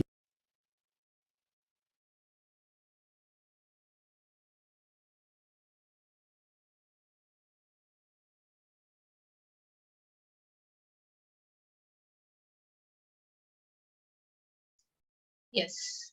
So let us now understand what Parashakti has revealed on her own words. So she is saying, still you are not realizing the power of my words when I say Corona is very much out there. With the support of decision makers, rulers, people who are support of you, due to their irresponsibility, it is there and getting more and more strengthened. It is becoming more and more stronger in multiple forms, and all the other diseases which are waiting to attack human bodies, because Corona has made the immunity strength weak in human bodies. Human bodies have lost the strength of immunity power.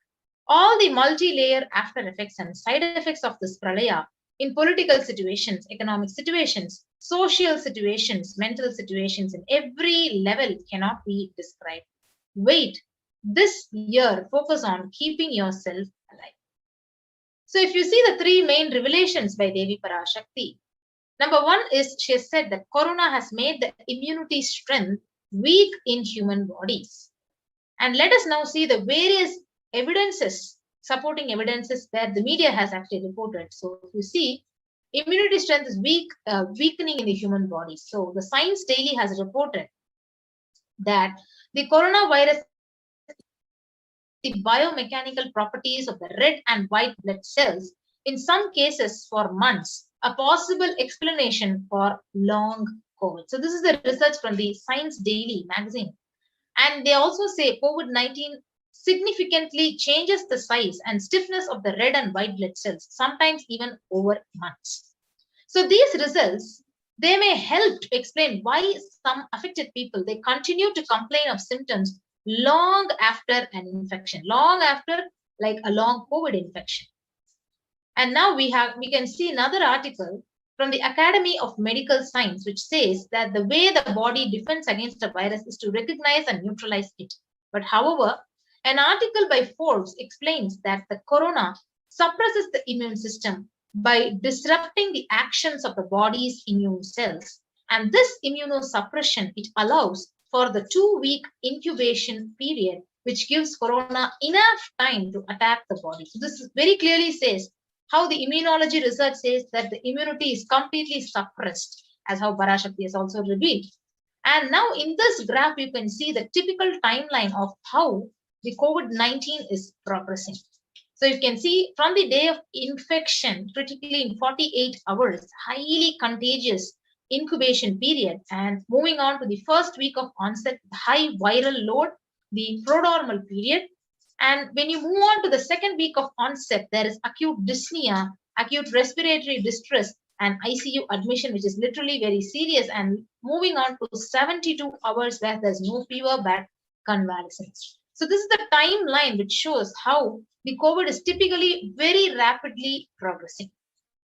And the impact of the COVID-19 cannot see how the COVID sits amidst other deadly diseases throughout.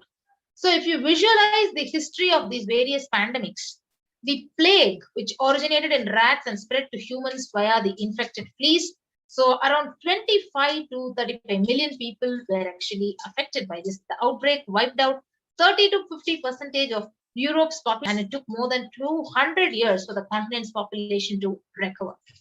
And the smallpox, and which is estimated of 90% of the Native Americans in Europe during the 1800s, an estimated 400,000 people were killed by the smallpox. But if you see the COVID, it is continuously ongoing with more than 3.9 million people affected and dying, and the death toll is continuously increasing and increasing day by day.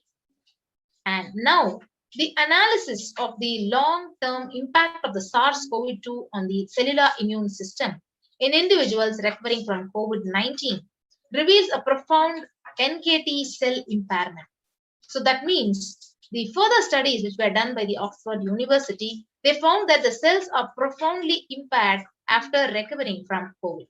So the British Society for Immunology has also claimed that the effects of COVID are far beyond respiratory health, and it also affects our cardiovascular and renal systems.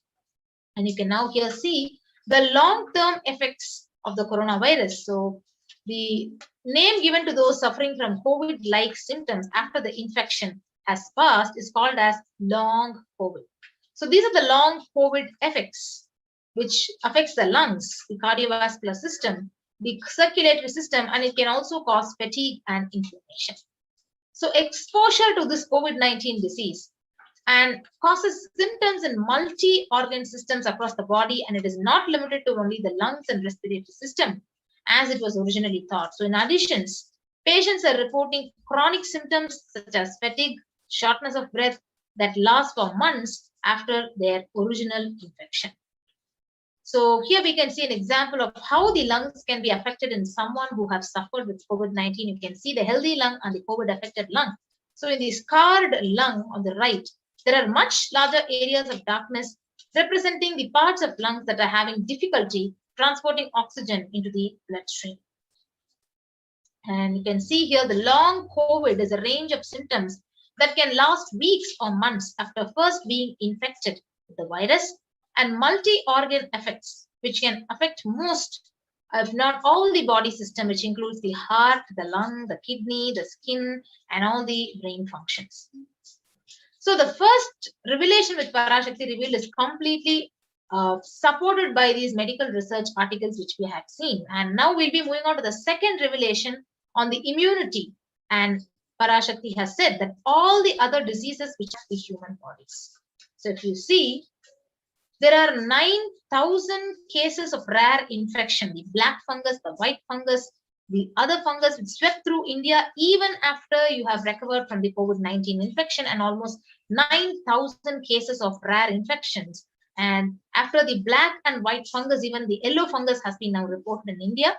So out of 5,424 cases, 4,556 patients have a history of COVID-19 infection. So how the Parashakti had revealed exactly it is coming through here, how the additional diseases, unknown diseases are continuously getting triggered in COVID-affected individuals.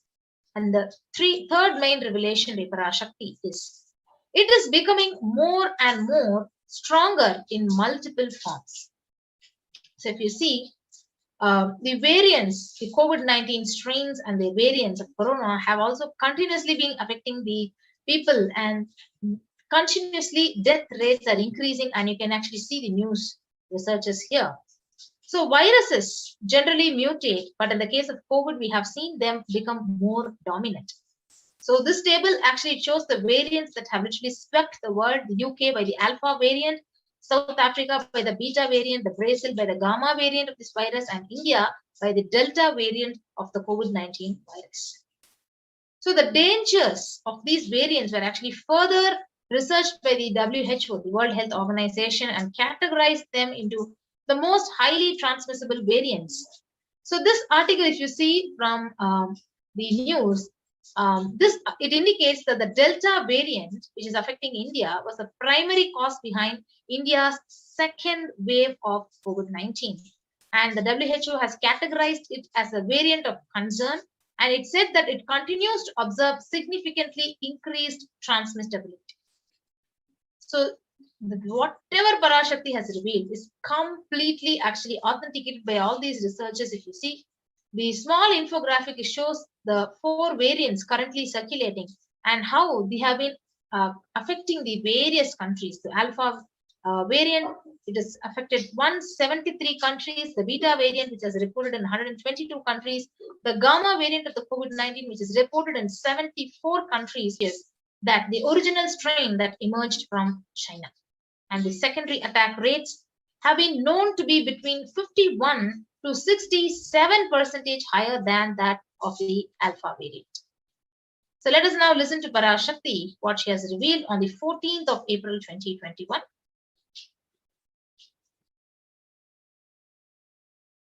Sharmila,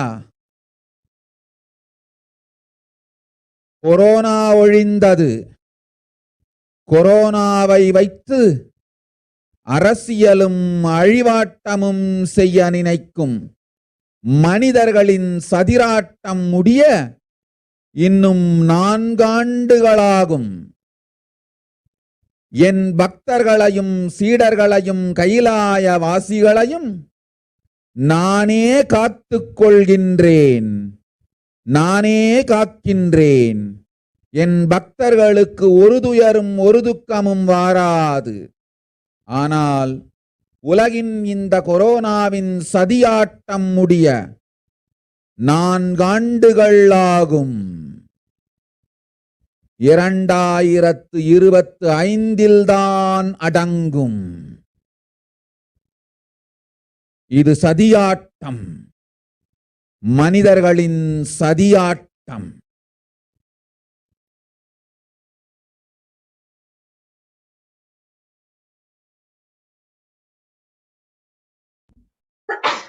Yes. So let us now see the translation of Parashakti's words. Corona is destroyed, but it will take 4 years for the political conspiracies done by the humans to end. I will protect my devotees, disciples, and Kailasavasis. No suffering will come for my devotees, but it will take 4 years for the conspiracy of the corona to end, and it will come to an end only in 2025. And it is a conspiracy, a human conspiracy. So if you see the article below, it highlights how the COVID-19 has affected the people as per Devi's revelation. You can see from the below article that there is yet more of COVID to come for India. And the article continues to say that if a new variant was discovered, it would spread faster during this 3rd wave. Yes. So with more waves of COVID coming up, what is the best way to protect ourselves? Does anyone have a solution? So if you see, when all the other countries have closed out their borders and not allowing inside their countries, and all this is happening now, it is only Kailasa, the only place which has opened out its borders and is safe, and the Supreme Pontiff of Hinduism is the only hope. So just think about the situation that is actually prevalent now with the various variants of COVID-19 and the impending death rate and the death toll that is actually killing the humanity at large across the world. So the Kailasa is offering multi-layered quarantine opportunity to all of you who decide to come and protect yourself and save your lives and just be alive, to have the superconscious breakthrough happen inside of you. So you can all sign up in the link kailasa.org/kailasacare and sign up to avail this very beautiful and the most blessed opportunity that is actually given by Paramashiva himself, to have the multi-layered quarantine and protect yourself, save yourself, and be in the utmost comfort zone and protecting yourself directly by the blessings and guidance of the incarnation of Paramashiva, the Supreme Pontiff of Hinduism. So with that, we come to the conclusion of this segment of this program, and we will now be moving on to the next segment of how can we offer our deep love and gratitude to Parashakti, to Devi Parashakti, and in the form of various offerings. So we'll be right back after a short break.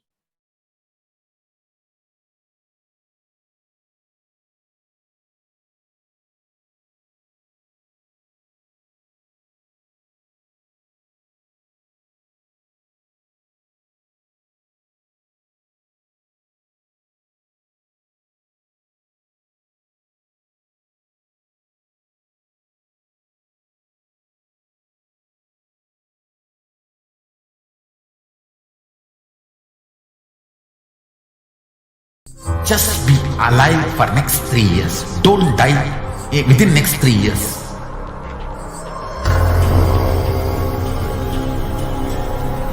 Just don't die within next 3 years. Be alive. Somehow be alive.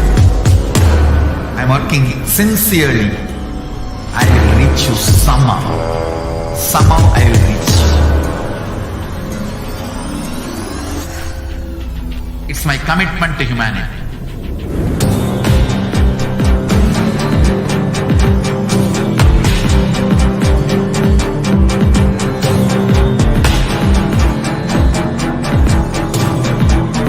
Just don't die within next 3 years. I will reach you wherever you are, whichever corner of the world you may be. I will reach you with enlightenment. You manifesting the space, state, powers, being Paramashiv.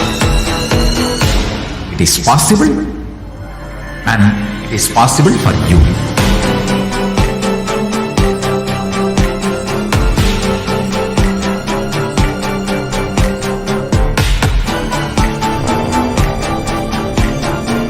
Paramashiva will reach you with enlightenment science.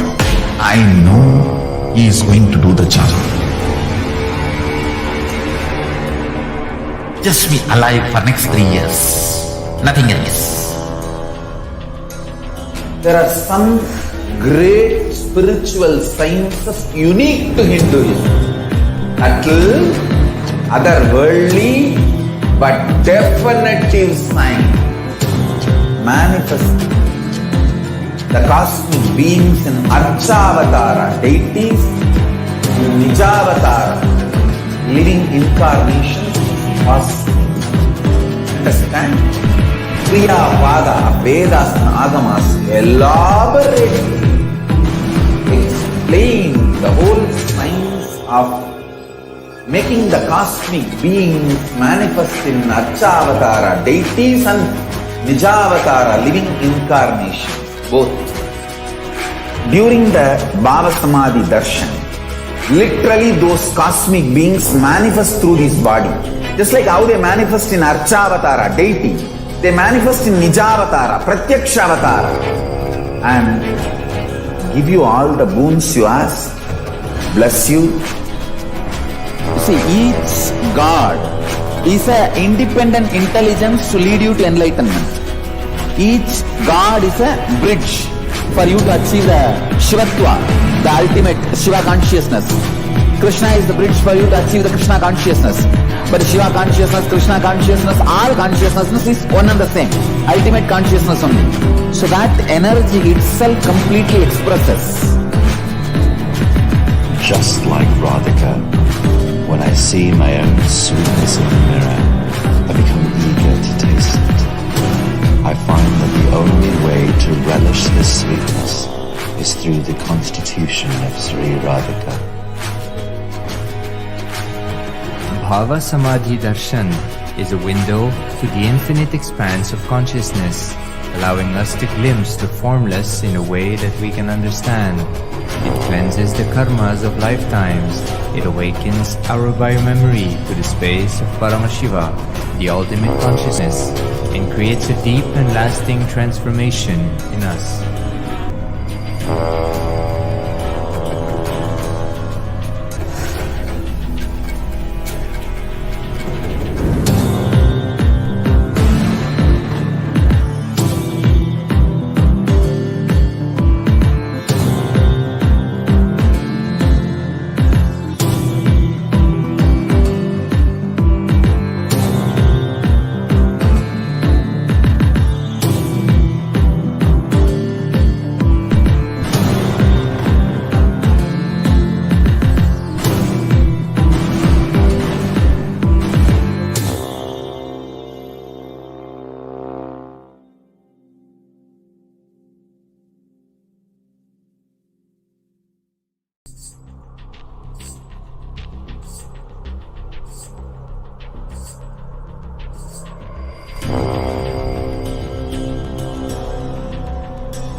Yes, Nithyanandam, welcome back. So we will now be moving into the next segment of this program of how can we offer our deep gratitude, love to Devi Parashakti and connect with Devi Parashakti. So these are the various offerings with which you can actually get the blessings and auspiciousness of Parashakti. So we'll understand what is the significance of an offering. So an offering is a giving of a divine gift of pure love, pure devotion and oneness. And every offering has two parts. One is you giving and number two is the divine accepting. So Hindu tradition beautifully says only when the divine accepts, whatever you're offering itself becomes complete. So offering can never be made out of any fear or any greed. So when an incarnation lands, the offerings are purely a part of the Leela which he is actually playing just for the purpose of enlightening the human beings. So with that understanding, we will now go over all the offerings which we can make to Devi Parashakti today before the darshan. So we will now be chanting the Dhyana Sloka of the Mula Agama of Manonmani Dhyanam. Induni Bhaveda Karavahminayanam Syat Pankajavaraabhaya Japaksha Yuktam Angahimabhushana Vichitra Vasanam Syat Tungamakutojvala Manonmani Swarupam.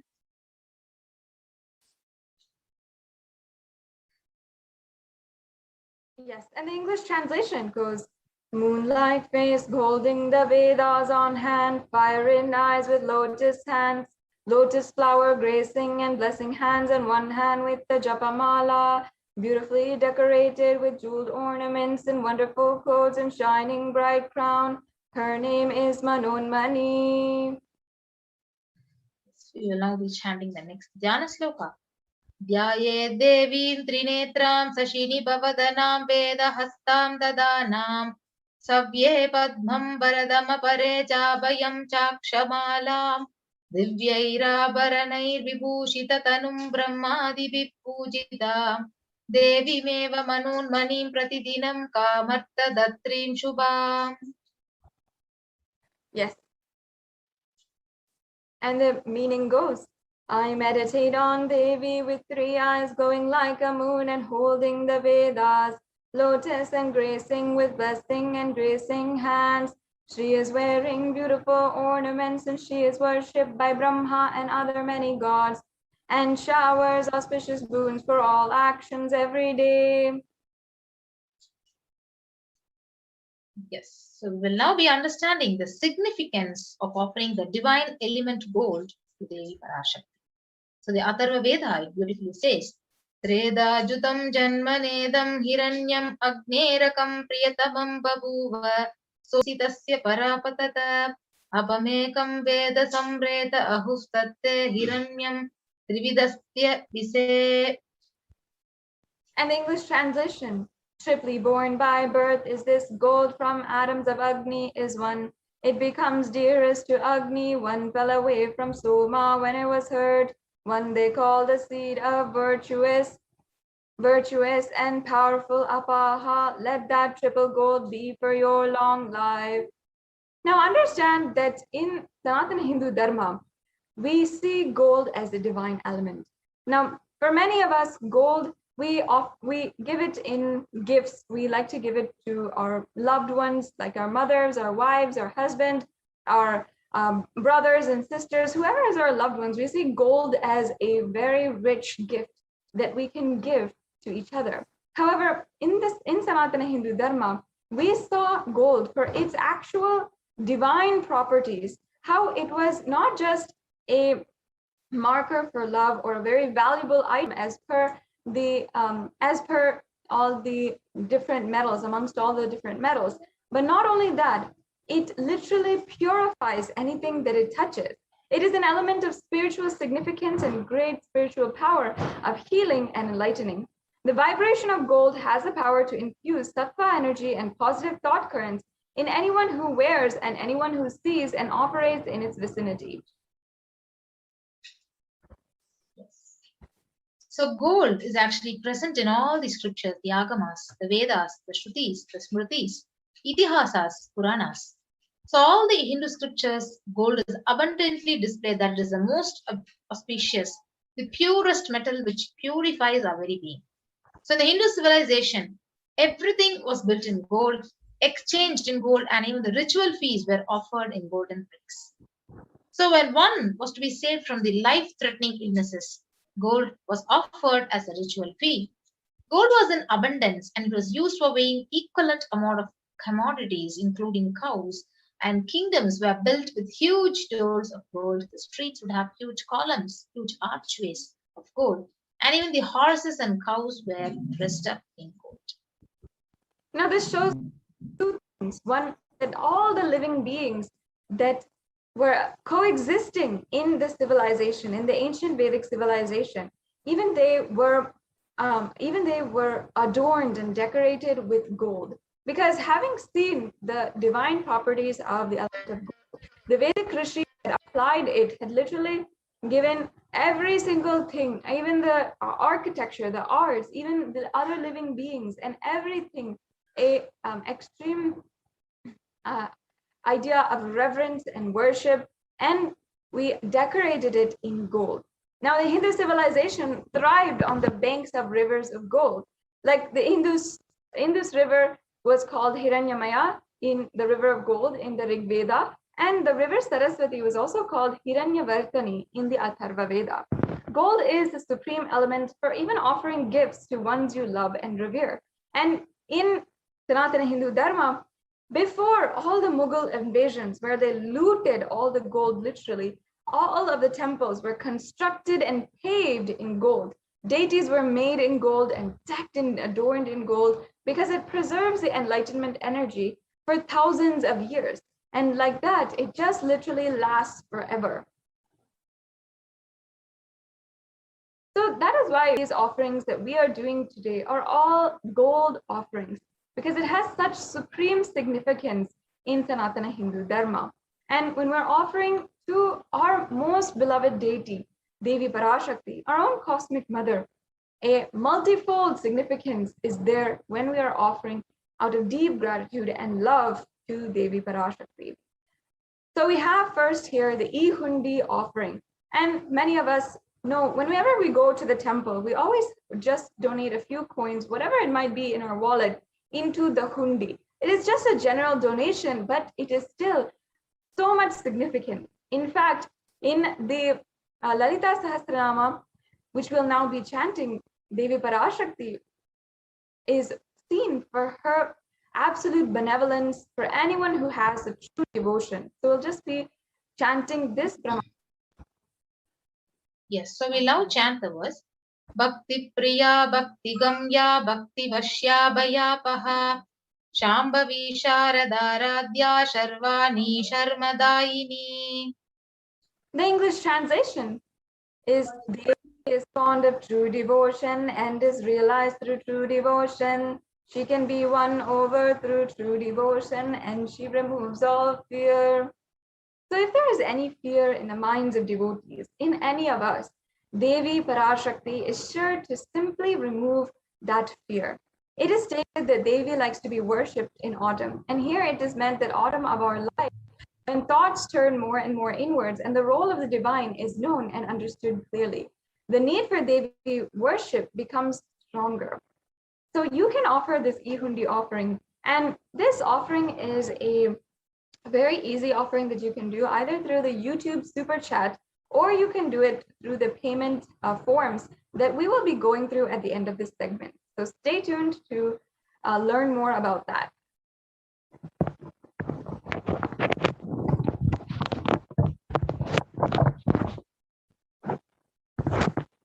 Yes, we can go on to the next slide. The next offering that is available for each and every one of you is the Sankalpa chanting. And the Sankalpa chanting is the offering of the conscious resolution. The conscious resolution is basically the Sankalpa, where we're making any kind of declaration that we want to make happen in our lives, whether it might be for wealth, health, for long-lasting relationships, for a breakthrough in our super consciousness to manifest extraordinary Shaktis, whatever it is, we can make this Sankalpa today, and we can offer this at the feet of Devi Parashakti. So let's just first chant the Pramana from the Devi Mahatmyam, chapter 12, verse 34. Tayaitan mohyate vishwam saiva vishwam prasuyate Taya chitta cha vijanam tushta rudhim prayaschadhi. The English translation goes, the goddess enchants this universe, and she herself gives birth to universe. That goddess, being prayed without interest in anything, gives a knowledge that leads to salvation and gives wealth in materialistic sense. So as you can see, Devi Parashakti gives us the supreme knowledge, and as the source of this whole cosmos itself, just without any interest at all, or vested interest, or trying to get out of us something, without anything like that at all. Literally, Devi Parashakti removes all of the obstacles and makes whatever we want happen in our lives manifest into reality. So the next offering to Parashakti is the Sahasranama Swaranakasu. So the Lalita Sahasranama, verse 731, it says, Nama Parayana Prita means she who likes the repetition of her various names. So this is the offering of 1008 names of Parashakti, and it's a very unique, special Archana which is offered to the Mahameru of Devi Parashakti. And you can offer a coin which is inscribed with each of these 1008 names and receive the blessings of Parashakti to have all the Ananta Kalyana Gunas, all the divine qualities of Parashakti. So you can see the Sahasranama Kasu is actually available in 3 sizes at 3 denominations, $75, $151, and $251. And the next is the Mukta Anguti, the finger ring with a pearl offering to Parashakti. So the Meenakshi Pancharatnam beautifully says and describes Parashakti as Muktahara Lasat Kirita Ruchiram Purnendu Vaktra Prabham Shinjannu Pura Kinkini Manitaram Padma Prabha Basuram Sarva Bhishta Falak Pradam Girisutam Vanirama Sevitam Meenakshim Pranatosmi Santatamaham Karunya Varam Nidhim. An English translation. I bow down to the goddess Meenakshi, whose crown has garlands of pearls and face shining like the moon, who wears anklets that are studded with gemstones and has small bells, who is shining like the splendor of a lotus, who grants all the wishes, the daughter of the mountain, who is worshipped by goddess Vani and Rama. I remain ever bowing to the goddess Meenakshi, the ocean of compassion. So this offering is extremely special to Devi Meenakshi. As many of us know, the pearl is actually one of her favorite gemstones and her favorite piece of jewelry. It has high significance to Devi Meenakshi. So we offer this Mukta Anguti to be placed on her finger and receive the blessings to be showered by her compassion and pure love for any of the business endeavors, the startups, and the blessings that we want for a new job or success in our career. So the next offering is the offering of the Swarna Padma Pushpam, the golden lotus, to Parashakti. So the Kamika Agama, it says, Ashtavidheshwaropeta Kumbha Varana Samyutam Sarvesa Sutra Vastradya Hema Pankaja Bhushitaha Tapidana Sakurchascha Pakva Bhilla Phala Prabha Napannadhyaya Samsiddha Pramanena Samandita. The English translation, saying all the kalashas should be bound around with suitable thread and covered with new cloth. They should be adorned with lotus flower made of gold. Yes.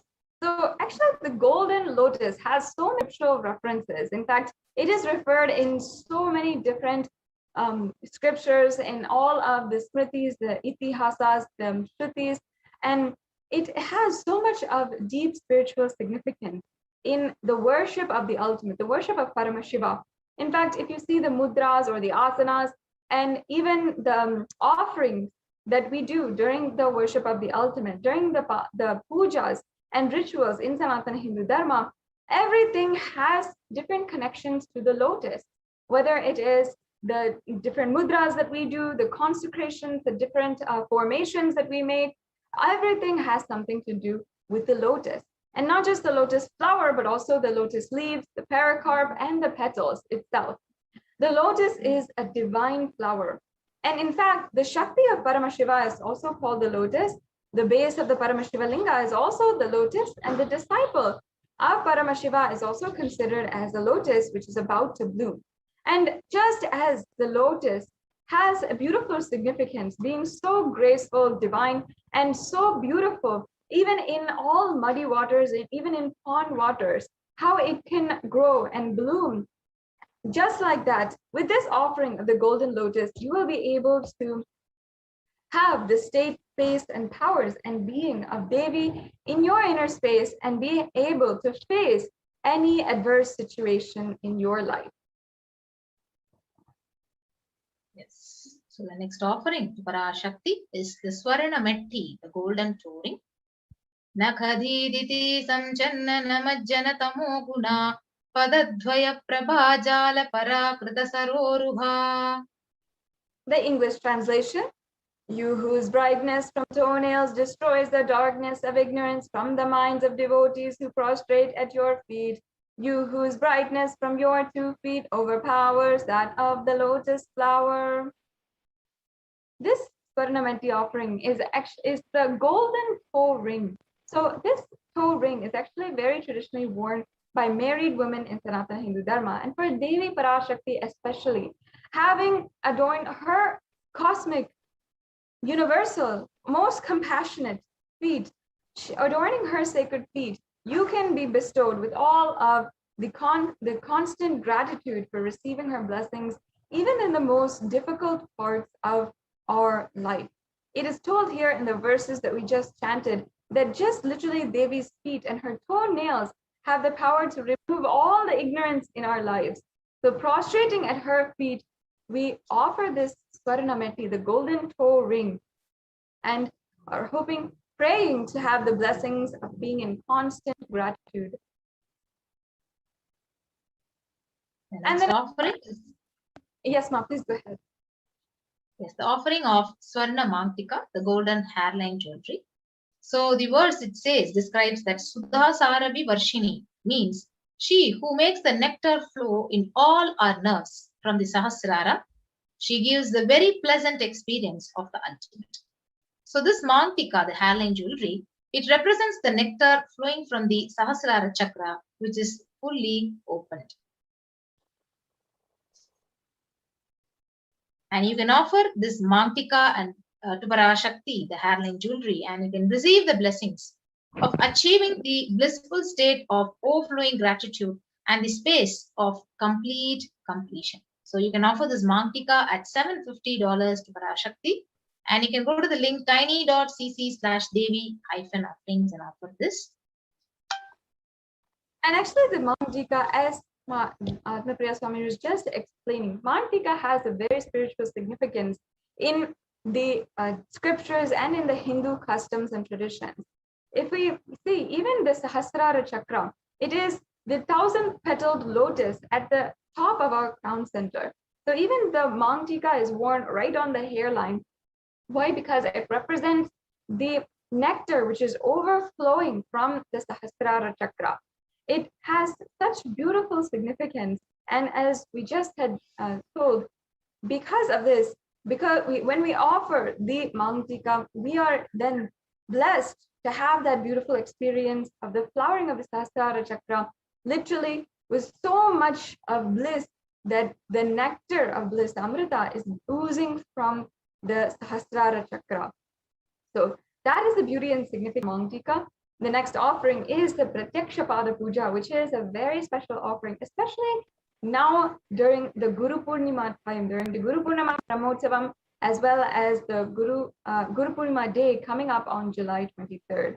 Let us once again chant the Pramana for the Pratyaksha Pada Puja. So the Shloka 83 of Saundarya Lahari states, Nakadhiditi Sanchannana Majjana Tamo Gunat Padadvaya Prabhajala Parakrita Saroruha. And the English translation, the illumining splendor of Devi's toenails dispels the darkness of ignorance, and the devotees prostrating at her feet defeat the lotus and beauty. And in the Shlokam number 83 of the Saundarya Lahari, it states that the nails that have been sharpened by the constantly being touched by the crowns of celestial beings who always prostrate before Devi. Now in this verse, Tamoguna is darkness, and that is indicative of the ignorance in the minds of devotees. By constantly prostrating at the feet of Devi Parashakti, she bestows upon us the ultimate knowledge and the supreme knowledge. So this Pratyaksha Pada Puja has the power to literally remove all ignorance and lead you into the light, lead you into the blissful state with the supreme knowledge. And again, during this Guru Purnima Brahmotsavam time, it's most auspicious to offer the Pratyaksha Pada Puja at this time. And the next offering is also another offering, the Vastra Seva, which is a sacred cloth for adorning the Supreme Pontiff of Hinduism. It's another beautiful offering which can bestow with you all of the auspicious blessings of the Supreme Pontiff of Hinduism for the fruition of all of your desires. So here we have a summary of all of the different offerings that you can offer. The Ihundi offering, the Sankalpa chanting, the Devi Sahasranama Kasu, the Mukta Anguti, the Swarna Padma Pushpa, the Swarna Metti, the gold touring, and the Swarna Mangtika, the golden hairline jewelry. And we also have the Pratyaksha Pada Puja and the Vastra Seva as well listed here. So if you are wanting to do these offerings, you have two options. Now, many of you might be ready to make the payment today, so that's amazing. You can go ahead, you can start taking the steps to make the payment at tiny.cc/Devi-offerings. This is the same link which has been projected continuously in the previous slides. So you can see in all of the different offerings, this is the same link that you can go to proceed with the payment. And if you are not yet ready, perhaps you want help in manifesting, or you're interested in making the offering, but you don't have the time or the resources right now, or you'd like more details about offering, you can go to tiny.cc/Bhava Samadhi and register and make an intention to make this offering. And I encourage each one, even if right now you are not able to make these offerings, or you're not able to make these offerings immediately, you can still take the first step and make your intention today. It is important that we start with making the intention and deepen that feeling connection, that feeling of oneness with Devi Parashakti. Each and every one of these offerings is a very deep and sacred sentiment. So make sure that you are at least making your intention to offer today. So here is the link for the payment. This is for the donations of the payment. So you can see that there is a drop-down menu, and under the drop-down menu, all of these the links and the sevas will be appearing to you. You can pick the one that you want to offer today and add that to your cart. Then next you will be taken to the cart. If you review your items here, you can then proceed to checkout. And once you do that, you can fill out the billing and payment details that you have as usual in any online payment. And as you can see, this is a very straightforward process to make your payment today. And after this, we request that each and every one of you go to this Sankalpa 2021 form. It's tiny.cc/Sankalpa 2021, and make sure that you are filling out this form detail by detail. And basically, it's asking for your name and all of your family members' name and a few other details, so that during the puja, all the blessings are ensured to be bestowed on you. And all your name and your family members' name on whose behalf you're offering this puja will be taken and will be offered, will be chanted during the puja. So this is a very important step that no one should miss out on. Please remember to do this step. And we also have one more option, which is an exciting feature on YouTube. So as you can see here, if you are a member of this channel, again, you should make sure that you are a member of this channel, of the Kailasa's HDH Nithyananda YouTube channel. And right next to, if you're not already a member, right next to the name of the channel down below this video, you will see the join button. And you can follow the steps provided by YouTube in order to join the YouTube channel at a very minimal cost, and also with just the most amount of spiritual offerings and different contributions, different sevas, different amazing videos, discourses, programs, darshans, dikshas, and just amazing courses that you can sit through. More than 7,000 videos on the Kailasa's SPH channel, if you can get access to if you join. So as you can see here, once you join as a member, you'll see all the options in the right-hand side in the chat. You can go to the super chat option, and in the super chat option, you can make your payment. You can make your payment either through credit card, through debit card, or through PayPal, and you can make the e-hundi donation or any donation that you'd like to make today. And there's also the super sticker option, and you can choose any sticker that you'd like to send along with a donation as well. So this is a very a unique option that is given by YouTube that you can take advantage of and ensure that you are implementing, that you can make a donation with today. So this brings us to a conclusion to this segment.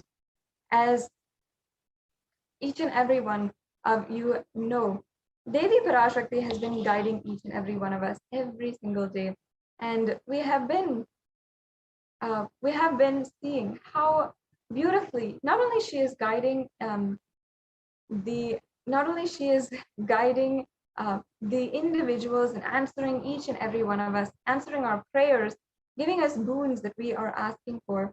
She is guiding humanity as a whole. And one of the beautiful revelations the Devi Parashakti had given is on the different qualities and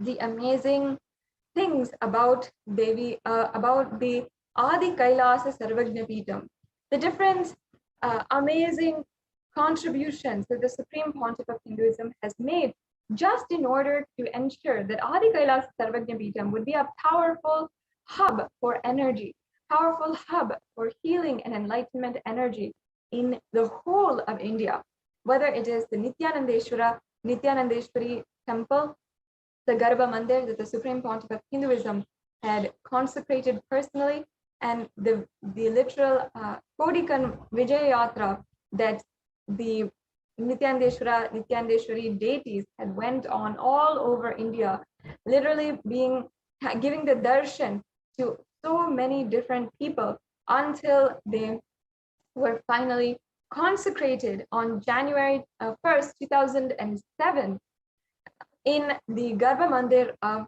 Nithyanandeshwara Devalayam in Adi Kailash Sarvagna Peetham. So in this place, we saw how beautifully Devi Parashakti, we saw how beautifully the Supreme Pontiff of Hinduism had consecrated these deities, and these deities are today serving as powerful hubs, as the energy centers for the whole of this campus.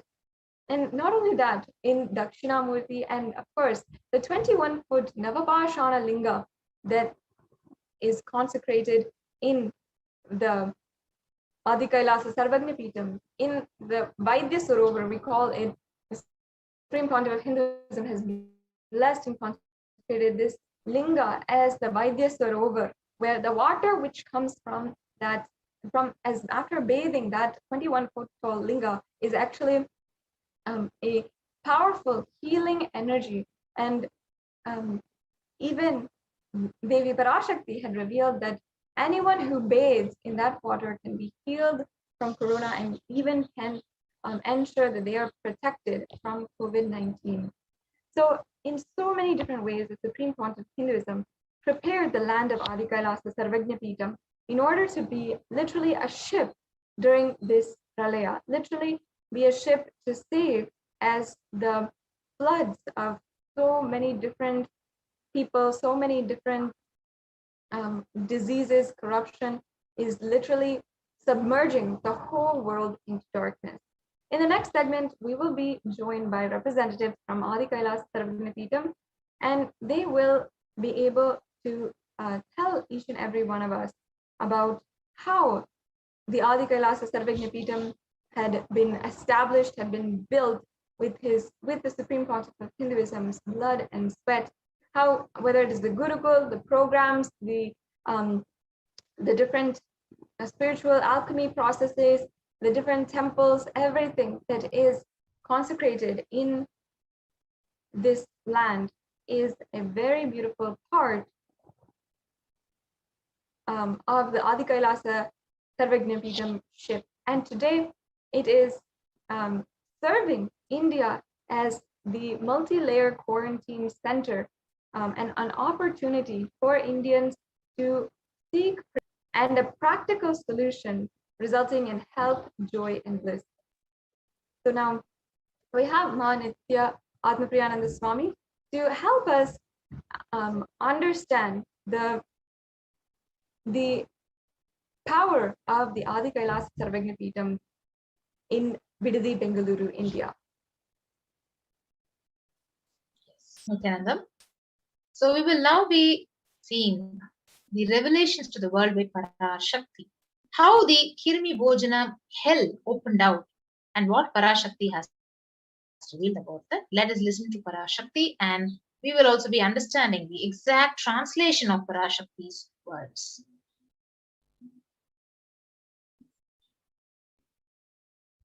நீ சொல்லும் நபர்கள் போடும் சண்டை சச்சரவெல்லாம் எரியும் பெருநெருப்பில் இருக்கும் இரண்டு எலிகள் போடும் சண்டை போன்றது. யார் சரி யார் தவறென்பது இப்பொழுது முக்கியம் அல்ல. உயிர் காத்துக் கொள்ளுங்கள், எல்லோரும் நன்றாய் புரிந்து கொள்ளுங்கள். நன்மையைச் சொல்லுகின்றேன், உண்மையைச் சொல்லுகின்றேன். இந்திய நாட்டில் இருக்கும் மக்கள் எல்லோரும் கேளுங்கள். கருட புராணத்தில் வியாசன் சொன்ன கிருமி போஜனம் என்னும் நரகம் திறந்து நேரடியாய் இந்தியா மீது இடிபோல் விழுகின்றது. ஆதி கைலாசத்திற்கு ஓடிச் சென்று வருமுன் காத்துக்கொள்வது மட்டுமே ஒரே வழி. கொரோனா பெருந்தொற்று கொள்ளை நோய் கிருமி போஜனம் எனும் நரகத்தை பூமிக்கு கொண்டு வந்து விட்டது. அகோர தாண்டவத்தின் ஆட்டம் யாராலும் அடக்க முடியாத அளவிற்கு ஆரம்பித்து விட்டது. புதிதாய் உருக்கொண்டிருக்கும் இந்த நுண்ணுயிரி மைல்கள் கடந்தும் காற்றினில் உயிரோடு இருந்து மற்ற உயிர்களையும் அழித்து உடல்களைத் தின்னும் பெரும் வலிவு கொண்ட பேரசுரர்களாய் வலம் வரத் துவங்கி விடுகின்றது. நன்றாய் புரிந்து கொள்ளுங்கள். வருமுன் காத்துக் கொள்ளுங்கள், அது ஒன்றே வழி. அதற்காகவே ஆதி கைலாசத்தை திறந்து வைத்திருக்கின்றேன்.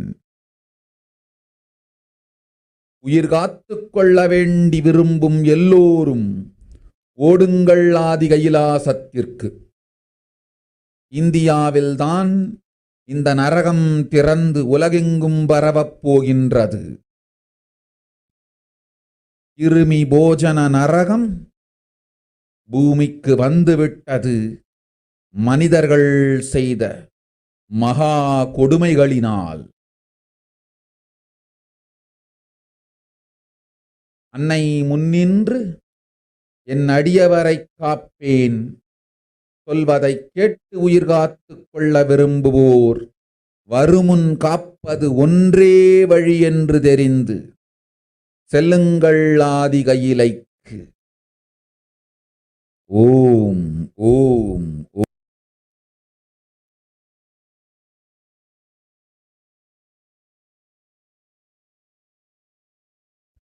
நீ சொல்லும் நபர்கள் போ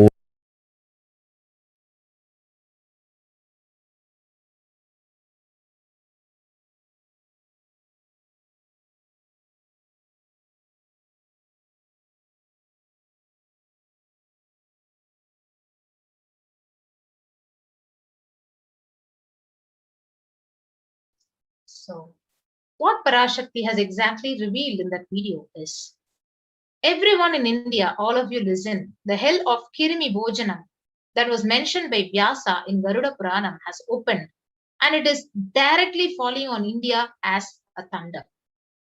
Running to Adi Kailasa and protection from it is the only way. So, deadly corona, the life-taking disease, has brought the hell known as Kirimi Bhojanam to planet Earth. She also says, the dance of Agora Tandava, which no one could control, has started. This microorganism that has formed will be alive in air for miles together, destroying other souls, and it will eat the bodies. It has started roaming as great demons with tremendous strength. Understand properly, prevention is the only way. For that, I have opened the Adi Kailasa. For those who want to save their lives, all of you run to Adi Kailasa. So this is what exactly Parashakti has revealed, saying that only in India, this hell is going to open and it is going to spread to the whole world. So the Kirimi Bhojanam hell has come to the earth because of the sufferings that was done by the human beings. Mother, I will protect those who are at my feet, those who listen to me and wish to save their lives, learning that prevention is the only way. Go to Adi Kailasa. So if you see, Kirimi Bhojanam is one of the 28 hells which is actually described in the scriptures, where people were sent to suffer in a pit to be eaten up by worms. So the Garuda Purana chapter says about the cosmogony of hell and in other regions, the Devi Bhagavata Purana. These are the various scriptural references. Chapter 21 on the narrative of hells, chapter 20 the sins leading to hells. The Shiva Purana, the chapter sees about the uplift from the hell. The Skanda Purana, chapter 12, redemption from hells, chapter 2 on the merit of visiting Setu, chapter 30 on the glory of Dhanushkoti. The Brahma Purana, the hells in nether regions, on the chapter 20 and chapter 106. The Padma Purana, chapter 48, section on the netherworld. So this is the status, how the world in 2021 is actually suffering. So total deaths which has crossed around 3 million, with total confirmed 139.9 million, and new deaths, which is the latest daily failure, is 12,744. So this is the current statistics. And the current state of the world, with increasing number of cases, with deaths and vaccines which are administered, and this shows how the rapid growth of the COVID-19 and that is attacking the humanity. So now, here there is another research that world's most infectious disease is airborne. So the scientists have now started discovering that this is airborne. So what is the significance of this airborne disease? So if you see, the America's delayed acceptance of airborne COVID transmission, which is actually being told by the Mint magazine. So it says, last week the WHO and CDC made this official, with the vaccine rollout still in its early days across the world. So if you see, the most infectious disease has become airborne. So what is the key difference in the transmission between airborne and droplet? So in the droplet transmission, the cough and sneezes can spread droplets of saliva and mucus, as you can see in the picture, the size of which is more than 5 microns, whereas in airborne, the tiny particles possibly produced by talking are suspended in the air for longer and they travel further. So which is actually lesser than 5 microns and it cannot even be seen. And whereas if you see this, because the size is more, the transmission size is less, the transmission is also very, very easier, and it is, you will not even know how it is transmitted to you. So this is the current state of India in Tamil Nadu, where it had more than 10,072 confirmed cases, with deaths and recovery rates, and the new cases and deaths which are continuously increasing. And you can see the graph, how it is showing the statistics very accurately, and the number of deaths higher during the second wave when compared to the first wave. And the COVID-19 Chennai dashboard alone has been actually projected, and you can see the number of total positive cases and the people tested positive for COVID, the recovered cases, active cases, and the number of deaths. And this very clearly shows how the COVID is rapidly and rampantly spreading, and it is killing the humanity at large. So you can see the vaccinations and the frontline workers, the healthcare workers, the cops who are literally affected and dying just when they are in the duty, when they are actually performing their duties. And this is the current status in Maharashtra. The graph which shows the number of confirmed cases, the new cases, the number of deaths rate, the COVID-19 statistics, and the Mumbai COVID-19 status at a glance, with the bed capacity and the oxygen bed capacity, the ICU bed capacity, the ventilator and all. And all this shows how there is a potential high risk of continuous transmission of this COVID-19 pandemic virus. And despite that, we are not able to have the right protection, the right quarantine measures, which we are not able to follow even if you are at home. So this is the district-wise confirmed cases and the health infrastructure, which is actually being projected across the various states in India, the Karnataka, Maharashtra, Tamil Nadu. And now you have the most important revelation and the most important thing, which even the decision makers, like the chief ministers, are saying that home quarantine is a prime reason for the large number of deaths. Especially here we can see Mr. Himanta Biswa Sharma, who has actually stated, he's the Assam chief minister, he has said that the home quarantine is a prime reason for the large number of deaths during the second wave of COVID-19, because home isolation has literally become impossible. And there are more and more death cases happening from home isolation because people do not keep pulse oximeters, and some do not read the count in the meter properly. So Maharashtra, at least in 18 districts, they have shown higher COVID positivity rate than the state's average. And the state's public health minister, he has taken the decision to ensure better health facilities to patients in the district hospitals itself because of the high positivity rate, especially when the home quarantine has become impossible in Indians. So you can see when they share a single room, which is literally shared by 5 people, and literally there is no protection and there is no way of quarantining yourself. So self-isolation for COVID-19 is become impossible for the 40% of Indian families. So you can see the various news articles that have been actually becoming an evidence that what Parashakti has exactly revealed, that she has said that home quarantine is impossible, and that has been actually authenticated by all these news articles. So when all the first world countries closed their borders during a massive global emergency like the COVID-19 pandemic, Kailasa is the one which has opened its doors to all of us without any exception. So the Supreme Pontiff of Hinduism, he reveals, saying that at least 6 months back, I became aware that the multi-layer quarantine is needed to protect people. If you are in India and you want to protect your immediate family or your extended family, anyone who will listen to you, get them immediately to our campuses. So this is the deep compassion and love of the Supreme Pontiff of Hinduism, where he has opened the Kailasa and all the free COVID care centers which are opened across India. You can see the various COVID care centers, the Adi Kailasha in Bangalore, the Salem Adinam, the Tiruvannamalai Adinam, the Rajapalayam Adinam, Puduvai Adinam, the Pattanam Adinam, the Siragapadi Adinam, the Sripuram Adinam in Hyderabad, the Madurai Adinam, the Avatipalayam in Erode, Hosur Adinam, and the Baroda Adinam. So now Kailasa rushes to all of you to find your best protection. So through the multiple free COVID care centers opened across India, the various social services offered during pandemic in the Nithyananda ashrams across India, the spiritual services offered during pandemic in Nithyananda ashrams across India, and the cosmic revelations on the global pandemic.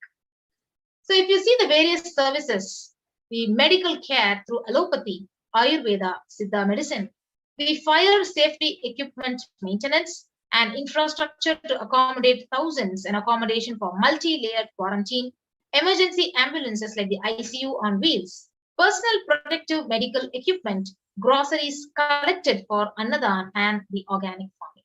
So these are the various measures of multi-layered quarantine which are taken, and you can actually join any one of these COVID care protection centers and register through the link kailasa.org/kailasacare. So now we will see the glimpses from Kailasa's, the Department of Health, on COVID protection for Adi Kailasa Sarvapita. So when you come to the immunity boosters and COVID care, the supplements procurement, the allopathic immuno boosters like the zinconia, the vitamin C and vitamin D is actually given to all the people who are actually come to the campuses for having the multi-layered quarantine. Through Ayurvedic medicine, the immunity boosters are being provided to protect all the residents of the Adi Kailasa Sarvapita. And steaming once a day with tulasi, eucalyptus, nochi, and turmeric leaves. And all these herbal leaves are taken from the healing trees here in Adi Kailasa. So twice a week consumption of the Kavasura Kudini, which is a mixture of pepper, ginger, cloves, and other ingredients, extensively aimed for boosting the lungs, improving the respiratory system, and treating infectious conditions like the cough, the cold, and the fever. And you can see the Nilavembu Kudineer, which is to be taken once a week, the Agasthyar Legium for 5 days, the Talisadi Vatakam for 5 days, the Indu Ghanta Kashayam and the Amritottara Kashayam, both for 5 days, and 1 teaspoon with 50 ml of warm water, and the Sudarshana Gulika, which should be taken once every 5 days, and gargling, frequent gargling with salt and turmeric twice a day, and the best ever spiritual routine like the Panchakriya and having the Haritaki, the castor oil, neem juice, all these are detoxing agents to detox yourself, the Prathama Vinyasa Krama, Trinetra Kumbhaka, and the Puja as well. So these are the various basic sanitization and the safety practices which are done. Disposal of soiled pads, infected material, and non-biodegradables which are done through incineration. RO water systems for drinking water. Cleansing and sanitization of regular de-weeding and maintenance and repair of electrical circuit. Communication facilities for the safety of residents, and compost pit filling with biodegradables. And these are the various diagnostic and COVID care quarantine methodology technology which is being followed. So immediately when you arrive in the campus, the occupants, you will be actually quarantined for 15 days. And a swab test and an RT-PCR test will be done on the day 5 of your quarantine. And all the food handlers will be wearing the mask and gloves and keeping the right distance. And the waste food will be disposed with the gloves and masks, and all the gloves and masks will be actually disposed by incineration. And in case of any emergency, the protective kits which are ready at hand to be taken a COVID positive patient to hospital. So you can see the various symptoms, the coronavirus symptoms of the COVID-19, which has been projected in this picture: shortness of breath, loss of speech or mobility or confusion, chest pain, fever, cough, tiredness, loss of taste or smell, and less common symptoms being sore throat, headache, aches and pains, diarrhea, a rash on the skin or discoloration, and red or irritated eyes. So now, hand washing and infection control. So washing your hands as often thoroughly with soap and water or with alcohol-based hand sanitizer, and avoid sharing any items like dishes, drinking glasses, cups, eating utensils, towels, bedding, or any other items with other residents in the Adi. And next comes the most important protection, the mask protection. So you can wear a mask. You should be wearing a mask at all the times when you're exposed to vendors or outside people. And double layered cotton mask should be changed every day up to 24 hours. And it can be reused after washing with detergent and sun-dried. So if it gets wet by saliva, secretions, or sweat, you should be changing it and wear a dry mask. The wet mask can be stored in a sealed plastic cover and washed with detergent and reused later. So this is the mask, the N95 face mask, which is being provided to the inmates of the Adi Kailasa Sarvagnapeetham and others who reach the Adi Kailasa Sarvagnapeetham. And the next is the face shield, which will be provided as an extra protective wear for people at the gate interacting with vendors, and use of hand sanitizer, hand washing, regular steaming, taking of preventive kashayams, turmeric salt water gargling, and taking bath with washing of clothes with history of any exposure. And if any symptoms appear, like any cough or you have fever, difficulty in breathing, should be immediately informing the medical person in charge. And these are the various quarantine rules which are followed. The first line of quarantine: people in the first circle who are directly in contact with the vendors. The area of stay confined to the outermost area where communication with the outside is happening with vendors, and stay in a well-ventilated single room, preferably with an attached or separate toilet. And person should not come in contact with the inmates of the Adi, elderly people, the pregnant women, children, person with comorbidities like hypertension, diabetes, heart problem, and asthma. So restrict his or her movement within the area or room, the first line of quarantine. And next is the delivery of packages. So all the parcels which are received at the gate to be sanitized, sprayed with disinfectant. All the deliveries will be contactless delivery. Wearing of face coverings and hand gloves are mandatory if contactless delivery is not an option, or request the delivery to be left in a protected and isolated place. And the outer packaging of the product which is reaching will be disposed before it enters the Adina. And packages will be quarantined before being delivered. And all the delivery bags, the boxes, the containers, they will be thrown away after transferring the items to their respective places. The surfaces of the package will be cleaned with a simple disinfectant and left to dry. All the hands handling the packaging will be thoroughly washed with soap and water or antibacterial solution frequently. And all mail and packaged products, all the non-perishable products, will be left outside for 24 hours before using them. And the disinfection will be done by the sodium hypochlorite bleach or chlorine, 1 teaspoon of bleaching powder in 3 cups, alcohol at 70 to 90% will also be used for surface disinfection. And the clothes will be washed separately with detergent and dried, and sharing of items is strictly prohibited, and this prevents the spread of the virus.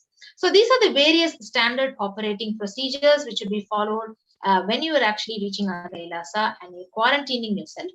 And if there are any warning signs like fever is continuing for more than 5 days, fever returns in the second week after having been afebrile for a day or 2, or fever more than 100 degrees Fahrenheit after the day 4, and resting heart rate is more than 110, breathlessness and tightness in the chest.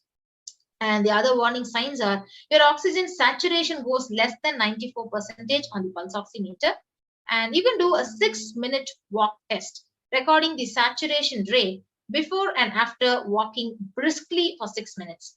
So if the saturation falls by more than 3%, it is not favorable, and less than 94%, it is not good too. And relentless cough, continuous coughing.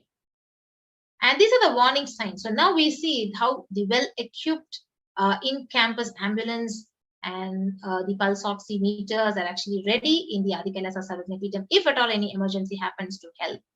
And the prevention is the best medicine. So people who come in as new will be given a separate room with toilet facility, and under no circumstances they will be allowed to exit that room. The designated quarantined person picks up the food, and after the person who serves the food is at a safe distance of 6 feet, the food will be placed outside the door of the room. And the quarantined people would be monitored for the temperature, the pulse rate, the oxygen saturation levels once a day, and more often if the person is symptomatic. So they would be given the paracetamol if the temperature is more than 99 degrees, and ensured with good hydration, having a nutrient steam inhalation, salt and turmeric hot water gargling twice.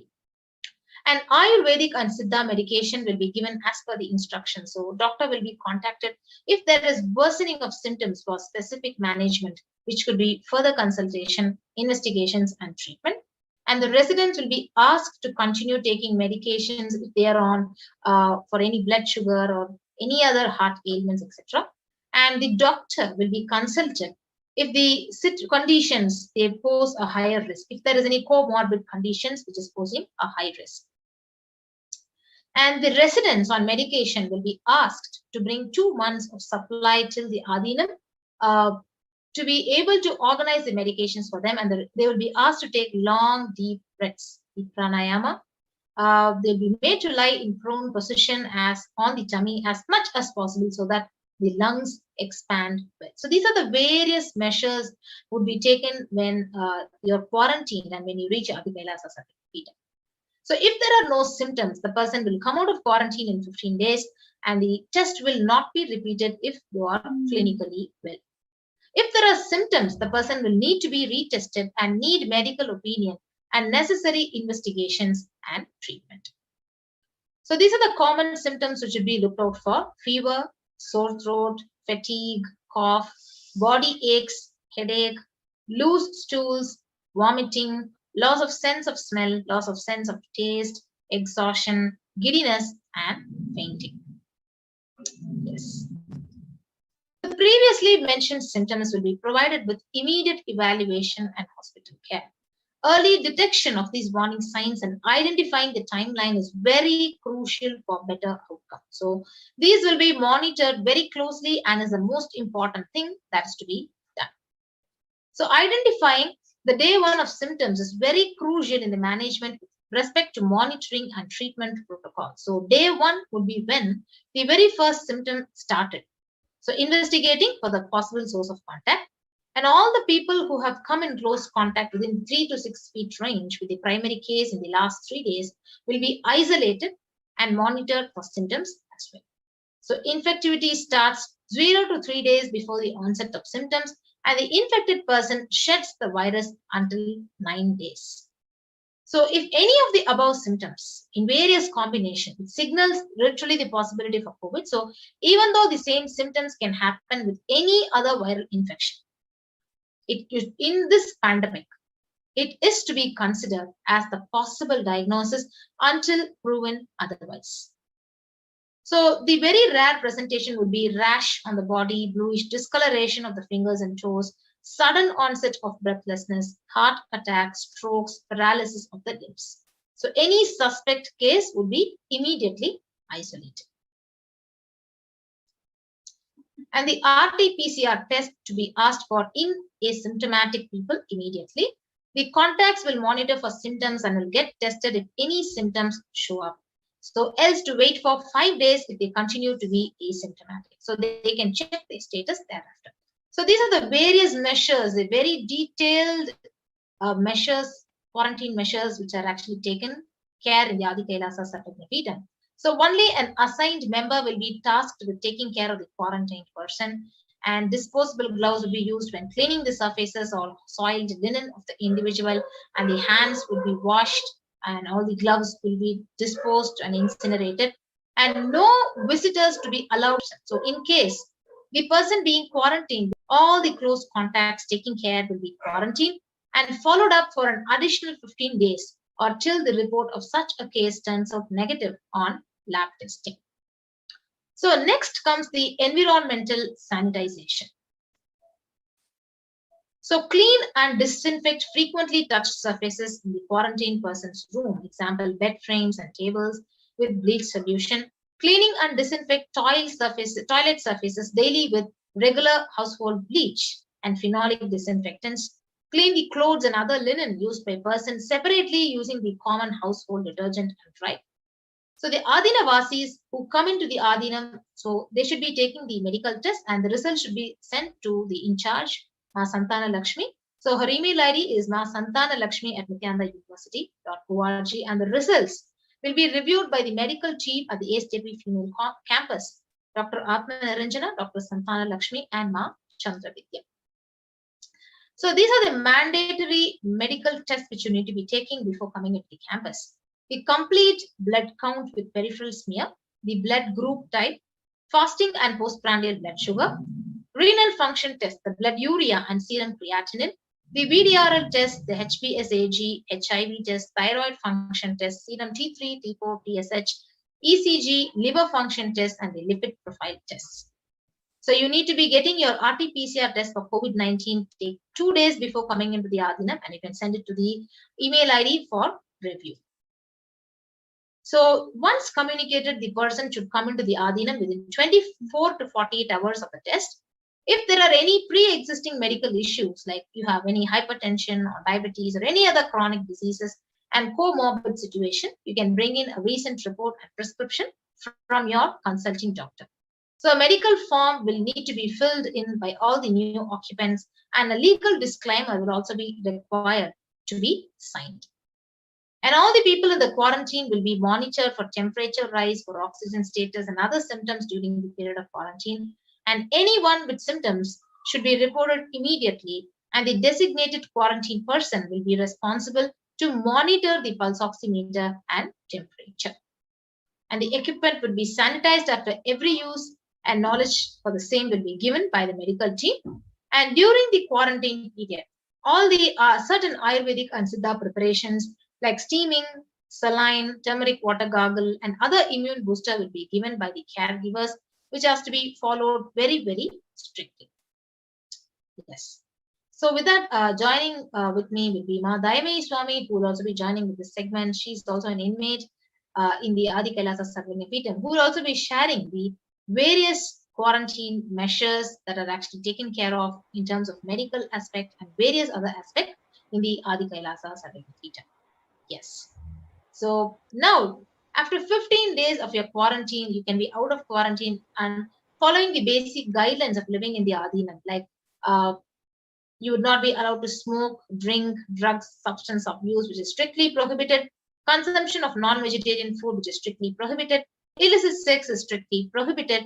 And the basic etiquette of wearing traditional clothing, personal environmental cleanliness, and hygiene. So with that, we will be moving on to the next segment of this program of what are the various rules and regulations that are actually being followed and the various measures that are being taken care of in Kailasa Sarvanya Peetham. So we have Manitya Dayamai Swami who will be joining with us now after a short break.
Now, let's understand in the Adi Kailasa ship how we are maintaining the sanitation of the Adinam.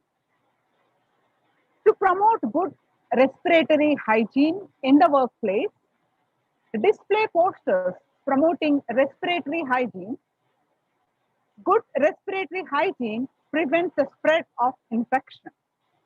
Anyone with even a mild cough or low-grade fever needs to be monitored by health personnel with isolation even if symptoms are mild.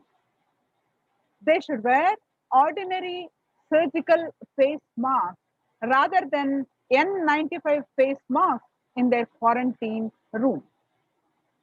Medications such as paracetamol and ibuprofen or aspirin may mask symptoms of infection.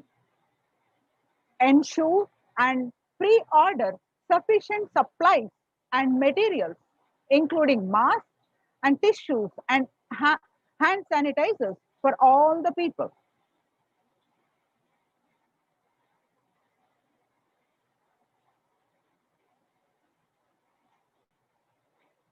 In case of emergency, the travel precautions, the travel outside the Adhinam must be discussed with the medical department. No one is leave the premises without approval. The plan of action when someone is infected with COVID-19, or the plan should cover putting the ill person in an area where they are isolated from others. Local health authorities will be notified, and a medical team having a working relationship with a good hospital for any medical emergency. And please note down emergency contact numbers of the hospitals where you may have to shift people to. All the medical team members and the admins will have it with them for immediate reference. Maintaining the sanitation of the Adhinam, the measures that the Adhinam is taking are promote good respiratory hygiene in the workplace, display posters promoting respiratory hygiene. A good respiratory hygiene prevents the spread of infection. Anyone with even a mild cough or cold, low-grade fever, even if it is like 37.3 Celsius or more, needs to be monitored by health personnel with isolation, even if symptoms are very mild. They should wear an ordinary surgical face masks rather than N95 face masks in their quarantine room. Medications such as paracetamol, ibuprofen, aspirin may mask symptoms of infection. Ensure and pre-order sufficient supplies and materials, including masks, tissues, and hand sanitizers for all the people.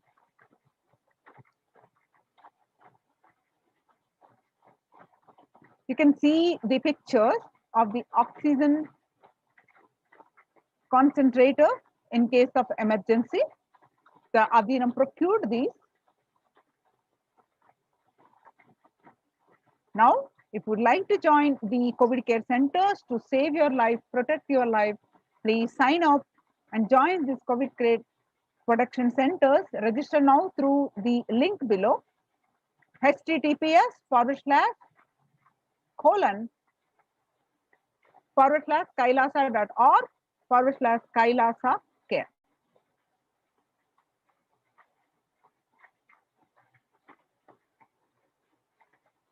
Now, anti-Hindu militant terrorist forces launched the siege of terrorism on the Adi Kailasa ship, the last lamp of Hinduism.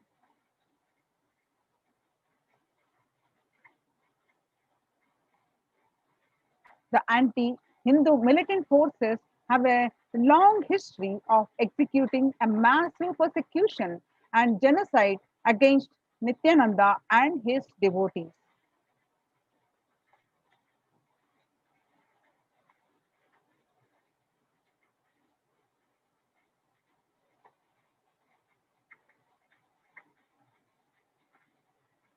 We'll continue after a short break.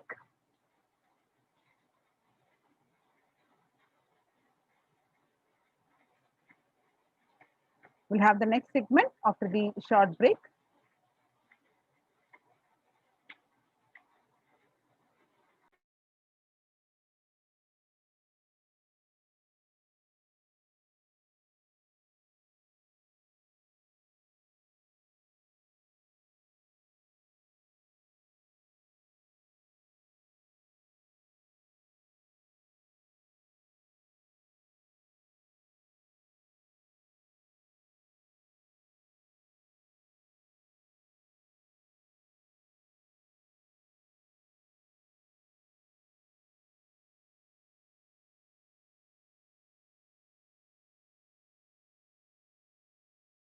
Now, in this segment, we are going to see how the health of the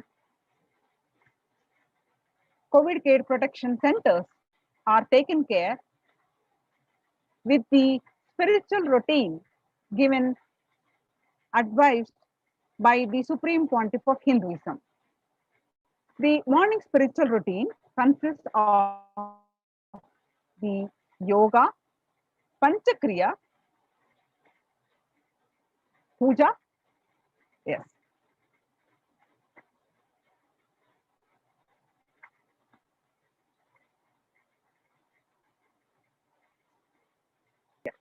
So the morning spiritual routine, the Supreme Pontiff of Hinduism says, it is the fuel to reach Kailasa. The morning routine and the chemical changes it brings in you and the healing it does in your system and the biological rhythm it sets in your system, all of them are very important. It is an important fuel for you to experience the multiple dimensions of the universe. The spiritual routine and the integrity to the spiritual routine, the initiations by the Supreme Pontiff of Hinduism are completely private, personal between you and the Supreme Pontiff of Hinduism. The members of the Kailasa preventive multi-layered quarantine initiative take part every day in the morning spiritual routine here in Adi Kailasa, Sarvajna Peetham. The morning spiritual routine consists of Nithyananda Yoga, Panchakriya, and Nitya Puja, which we call Pratyaksha Paduka Puja to the Supreme Pontiff of Hinduism, the Kashayam, the herbal drink to detox and give you the boost your immune system, and the Nitya Satsang. This morning spiritual routine will tune your biological clock to the spiritual practices because the chemistry you enjoy inside your system matters. That decide the kind of plane of the universe, the dimension of the universe you are going to experience. The Kailasa or Patala, the Swarga or Naraka, heaven or hell, basically. So morning spiritual routine is a direct path to Kailasa. The Supreme Pontiff of Hinduism says, person who is in love will wait to spend time with the beloved.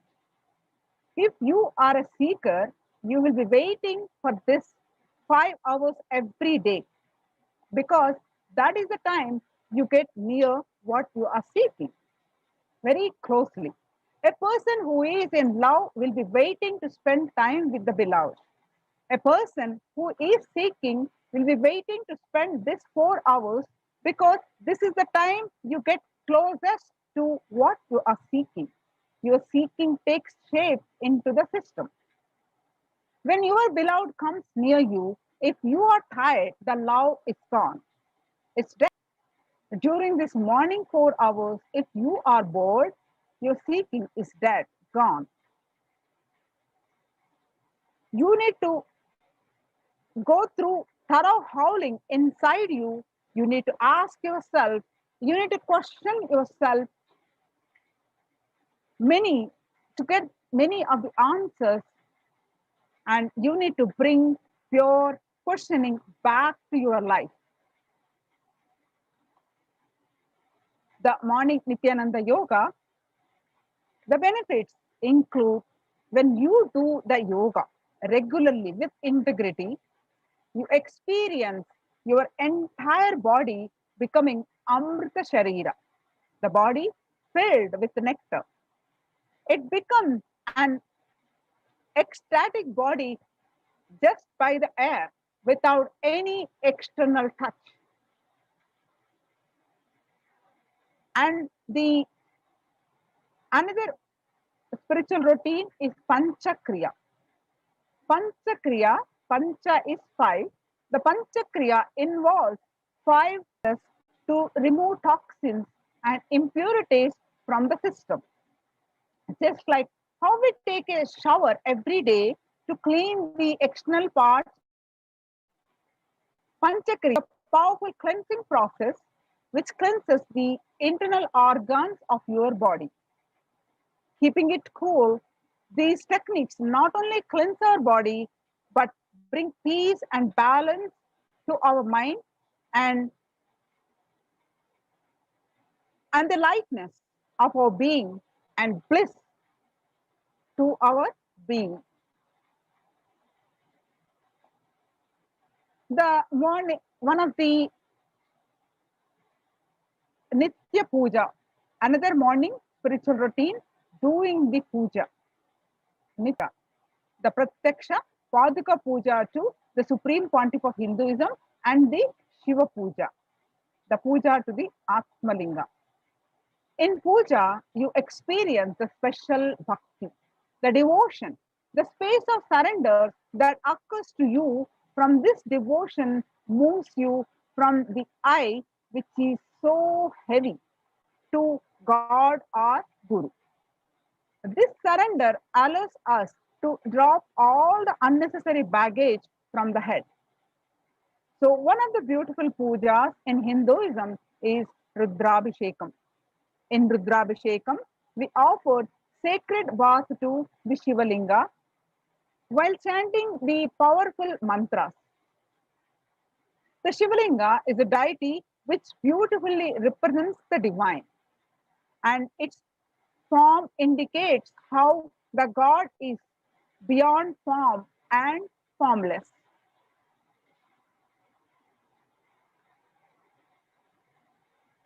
We sit down and connect with the God by performing the Rudrabhishekam. O Sadashiva, Paramashiva, O God, I know you are the source of everything. You are everything, and you are in this Shivalinga, and you are in this body. Let me connect with me. Let the small self of me connect with the higher self of me. Let you reveal yourself to me. When we sit in that bhava, when we sit with that context, we do the action of Rudrabhishekam, we experience the Bhava Samadhi. The only in Bhava Samadhi can give us the higher state and higher joy in life. The Rudrabhishekam is a beautiful ritual which allows us to experience the Bhava Samadhi of Shivoham, that I am divine.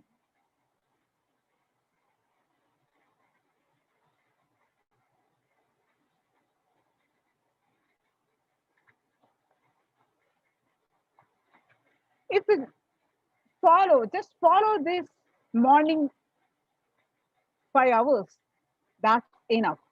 You will have the Vak Shakti. Whatever you say will become reality, and all Shaktis manifesting in you, because all the obstacles for manifesting the Shaktis, the tiredness, the boredom, the pitta, fatigue, everything will be churned out in that morning 5 hours. The morning puja is the most powerful mandala process, the Shakti Pata. Melting your being, and then sitting and listening to the sacred truth, constantly inspiring, engaging, alive, awakening.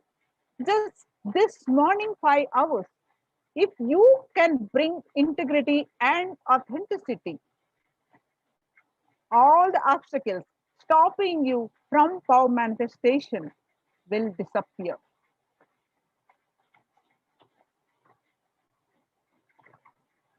You can perform all the spiritual practices by yourself from wherever you are, from your home, like doing the morning yoga, Nitya Puja, but there will always be a risk of losing your initial inspiration and the excitement after a few days and after a few weeks.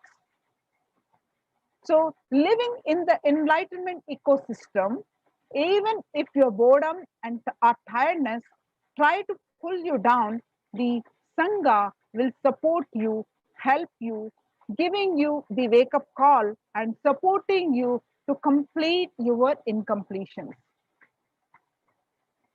In Sanatana Hindu Dharma, we had at least 10,000 sampradayas, religious, spiritual traditions, keeping this enlightenment science alive.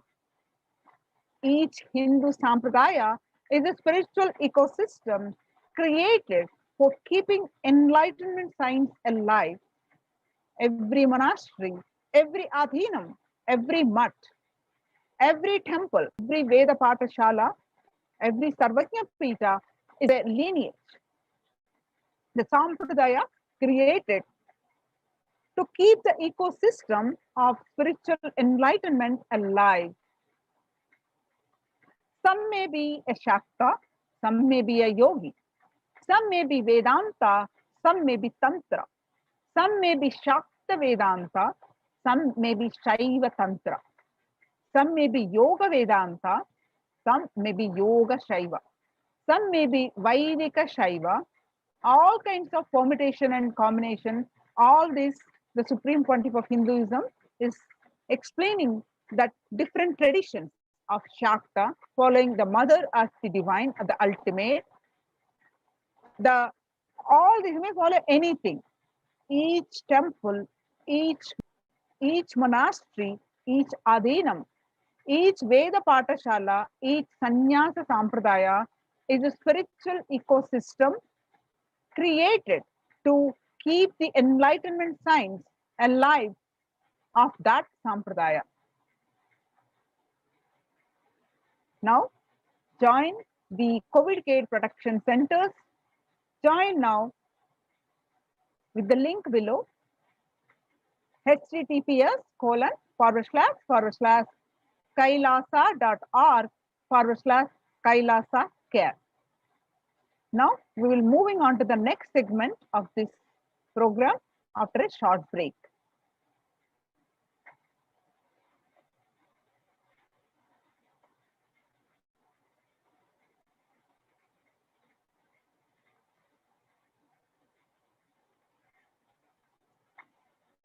Now you can see some of the spiritual routine in Adi Kailasa. The glimpses from the members enrolled in Kailasa COVID protection initiative as they practice the morning spiritual routine, the Nithyananda Yoga, Guru and the Shiva Puja, Guru Puja and the Shiva Puja in the enlightenment ecosystem of Adi Kailasa in Bangalore, Bedadi. The morning spiritual routine makes up the first few hours of the day. In one of the most fundamental and vital practice for any seeker, anyone on this path, is to achieve enlightenment, to achieve the ultimate super consciousness space of Paramashivoham. So you can see the glimpses of the Kailasa COVID care protection centers are the participants are doing the morning spiritual routine. You can watch the glimpses.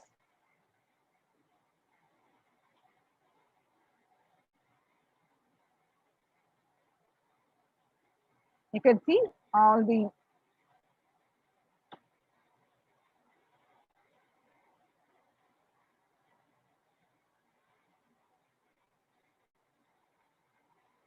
yes. So now would like to join the Kailasa COVID care protection centers and save your life.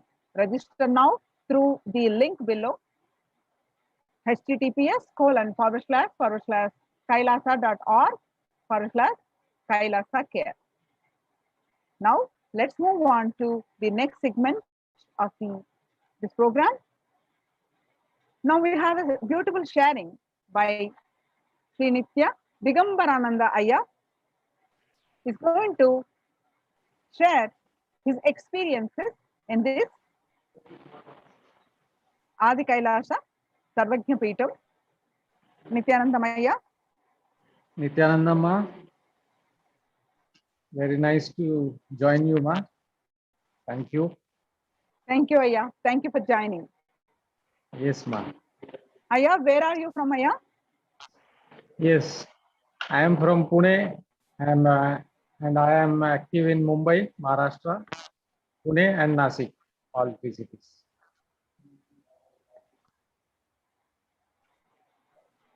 Yes, Ayya. So from Ayya, can you what you were doing before and how? Can you tell us about your background, Ayya? yes, ma. I am Sri Nithya Digambarananda. I am a civil engineer, and I have been working in the civil engineering field and various other fields. I am a Vastu Shastra consultant also, and I am working as in industry and lot of trading and real estate business.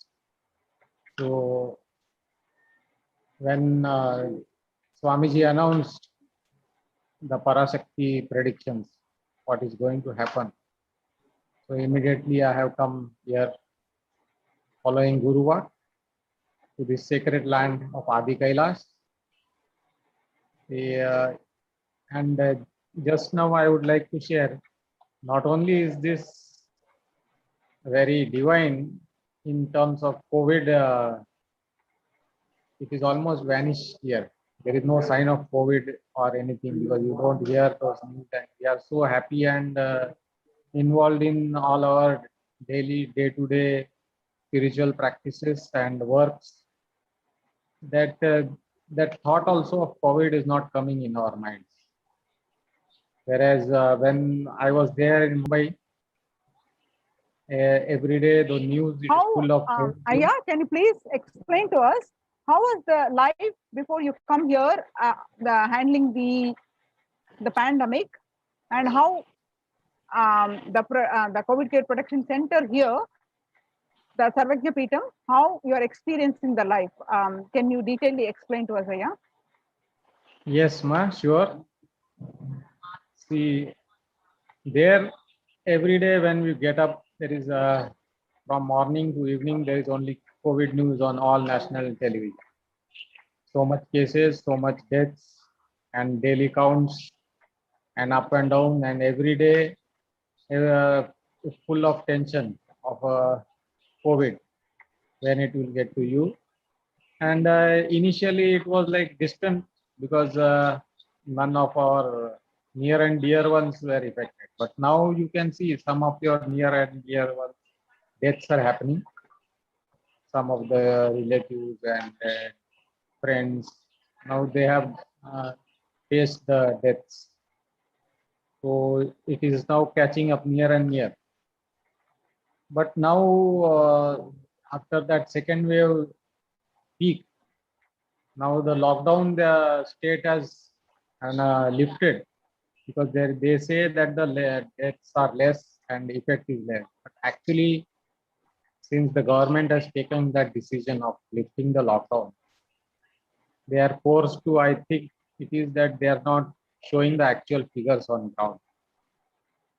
Actual figures are more because I heard a lot of people, there is still, whenever they go to the funeral cemetery, there is a lot of line. Whereas the government is reporting only 5 or 10 deaths in that city.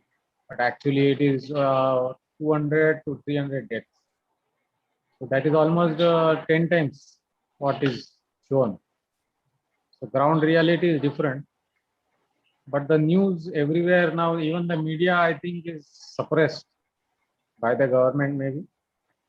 So they are no, what figures they are showing. I don't think they are actual. The actual on ground situation is more deaths are happening. And now since the government has relaxed the lockdown, lot of people are gathering in in Mumbai, the metro railway line, central line, main line, central railway, everybody is rushing. There is a lot of crowd and they are not following any COVID norms. Everybody is mingling, the markets are full. And now when the third wave is predicted by Parashakti, it is going to come. So it is that ground is being made, I think, because when everybody has lowered their guard and when this third wave strikes, it is very easy to be spread because these people, so much crowds are there mingling with each other. So that tension is there and there is no quarantine. In house, as you see, that person when he goes home, he will be carrying that same virus to his home on. Yeah, can you please explain to us about the life here in the Adhinam, in the Yes. production center, how your day starts, explain how you're experiencing the morning routine, what are the changes that are happening in you, what are Yes. yeah, please explain to us. Yeah. So this was the external part, however, and now there is a stark difference when I have come here. See, here you have multiple quarantine. Yeah, whatever is coming inside, we are at the gate. There is one quarantine. Yes. Then that it is sanitized and sent inside the material. Then there is second layer which is handling that, and there is the third layer which is distributing. And each layer is not in contact with each other. They are quarantined. So this is the multiple layer of quarantine we are experiencing here. So like it is not only is this the sacred land of Adi Kailash, but also multi-quarantine is also followed. So, and because of our spiritual routine every day, we get up to yoga. That also infuses a lot of immunity in us. Then there is puja, which conscious immunity is imbibed in us, conscious strength is given to us in that. And apart from that, neem juice, castor oil, what Swamiji has given the medicines, that also everybody is taking. So everybody is fortified against this pandemic. I don't think it has a chance to come here at all. So this is the very beautiful, and the air is so pleasant here. It is like when outside world they are living in tension. Here we are relaxed and enjoying our like holiday, like we are staying in a resort and enjoying with all the beautiful Kailashians here. Everybody is so different and so very happy to be here and mingling and enjoying, having a laugh, working together, enjoying each other's company also. And on top of that, there is Paramashiva's satsang every time. He infuses bolts us for consciousness. Plus Brahmotsavam is there. We are glad to be part of this. We are glad to have Paramashiva as our Guru, our Prabhu, Bhagwan Sri Nithyananda Paramashivam. His Dwajarohan ceremony, we participated in that. That was a divine experience. So it is all bliss we are having, and every day new Devta, Ishta Devta, different. Yesterday it was Chandrasekhara. Now again today it will be a different Devata. Before that it was Sri Rama. We are simply enjoying these beautiful functions, participating in them, and plus the divineness is entering in us. And on top of You are that, now growing today I have spiritual experiences also you are getting and learning so many temple rituals. Not only Yes. getting to watch them, enjoy the Adi Kailasa, Yes. the sacred. Yes, today I heard one spiritual experience when Yes. Ma Can you please Pranapriya was telling. share your experience, Aya? The spiritual experiences that you had? When I had some incompletion, but when I came here, this is the land of Adi Kailash. We are developing Kailasas elsewhere also, but this is the portal of Kailas. Here Swamiji has stayed. This is blessed by his divine touch. So this land, it is very sacred, like a Tirthasthala this is for us. So when I came, I bowed down to this land, did Namaskara, Vastu Purusha, Om Vastu Purushaya Namaha, Om Gram Devata Bhyo Namaha. And when I entered, I really felt very nice, connected. And now today I heard one experience that night 2 o'clock, one of the Balasans, he was working in Goshala, and there directed by Swamiji because of some out of integrity he was working for 5 months in Goshala. Swamiji has messaged him at message Ma Pranapriya 2:30 to tell him that he is very happy with his Parashakti and he has been invited to go to Kailasa. So that is a great. So this without, and he did not know, he was so happy with it. So without doing anything, Paramashiva knows everything and he is alive and he is responding to everything. So that is a difference in this land. So here that Tirthasthala, it is there with the live presence of Paramashiva felt in every place. Like we have temple, we have other campus as Vaidya Sarovar, then everything is touched by that divine presence and everybody is getting those experiences. The aliveness of Paramashiva is there. So this is one of the experience. Every time we are experiencing many different, so many experiences. Yes, ma'am. This is today I heard this, so it was very happy. I am very happy to hear that. Because externally I was How? Yes, when I was in continue. Mumbai, when I was in Mumbai, I was thinking that I'm not getting connected. So that's why I was rushing here. So that that connection with Paramashiva is established. That is here, then we are closer to that portal and Swamiji's presence and connection and oneness with Swamiji. That is what it matters the most. So, and plus Guru Purnima is coming. So more connection and oneness, I'm sure with this example, I will also have more and more divine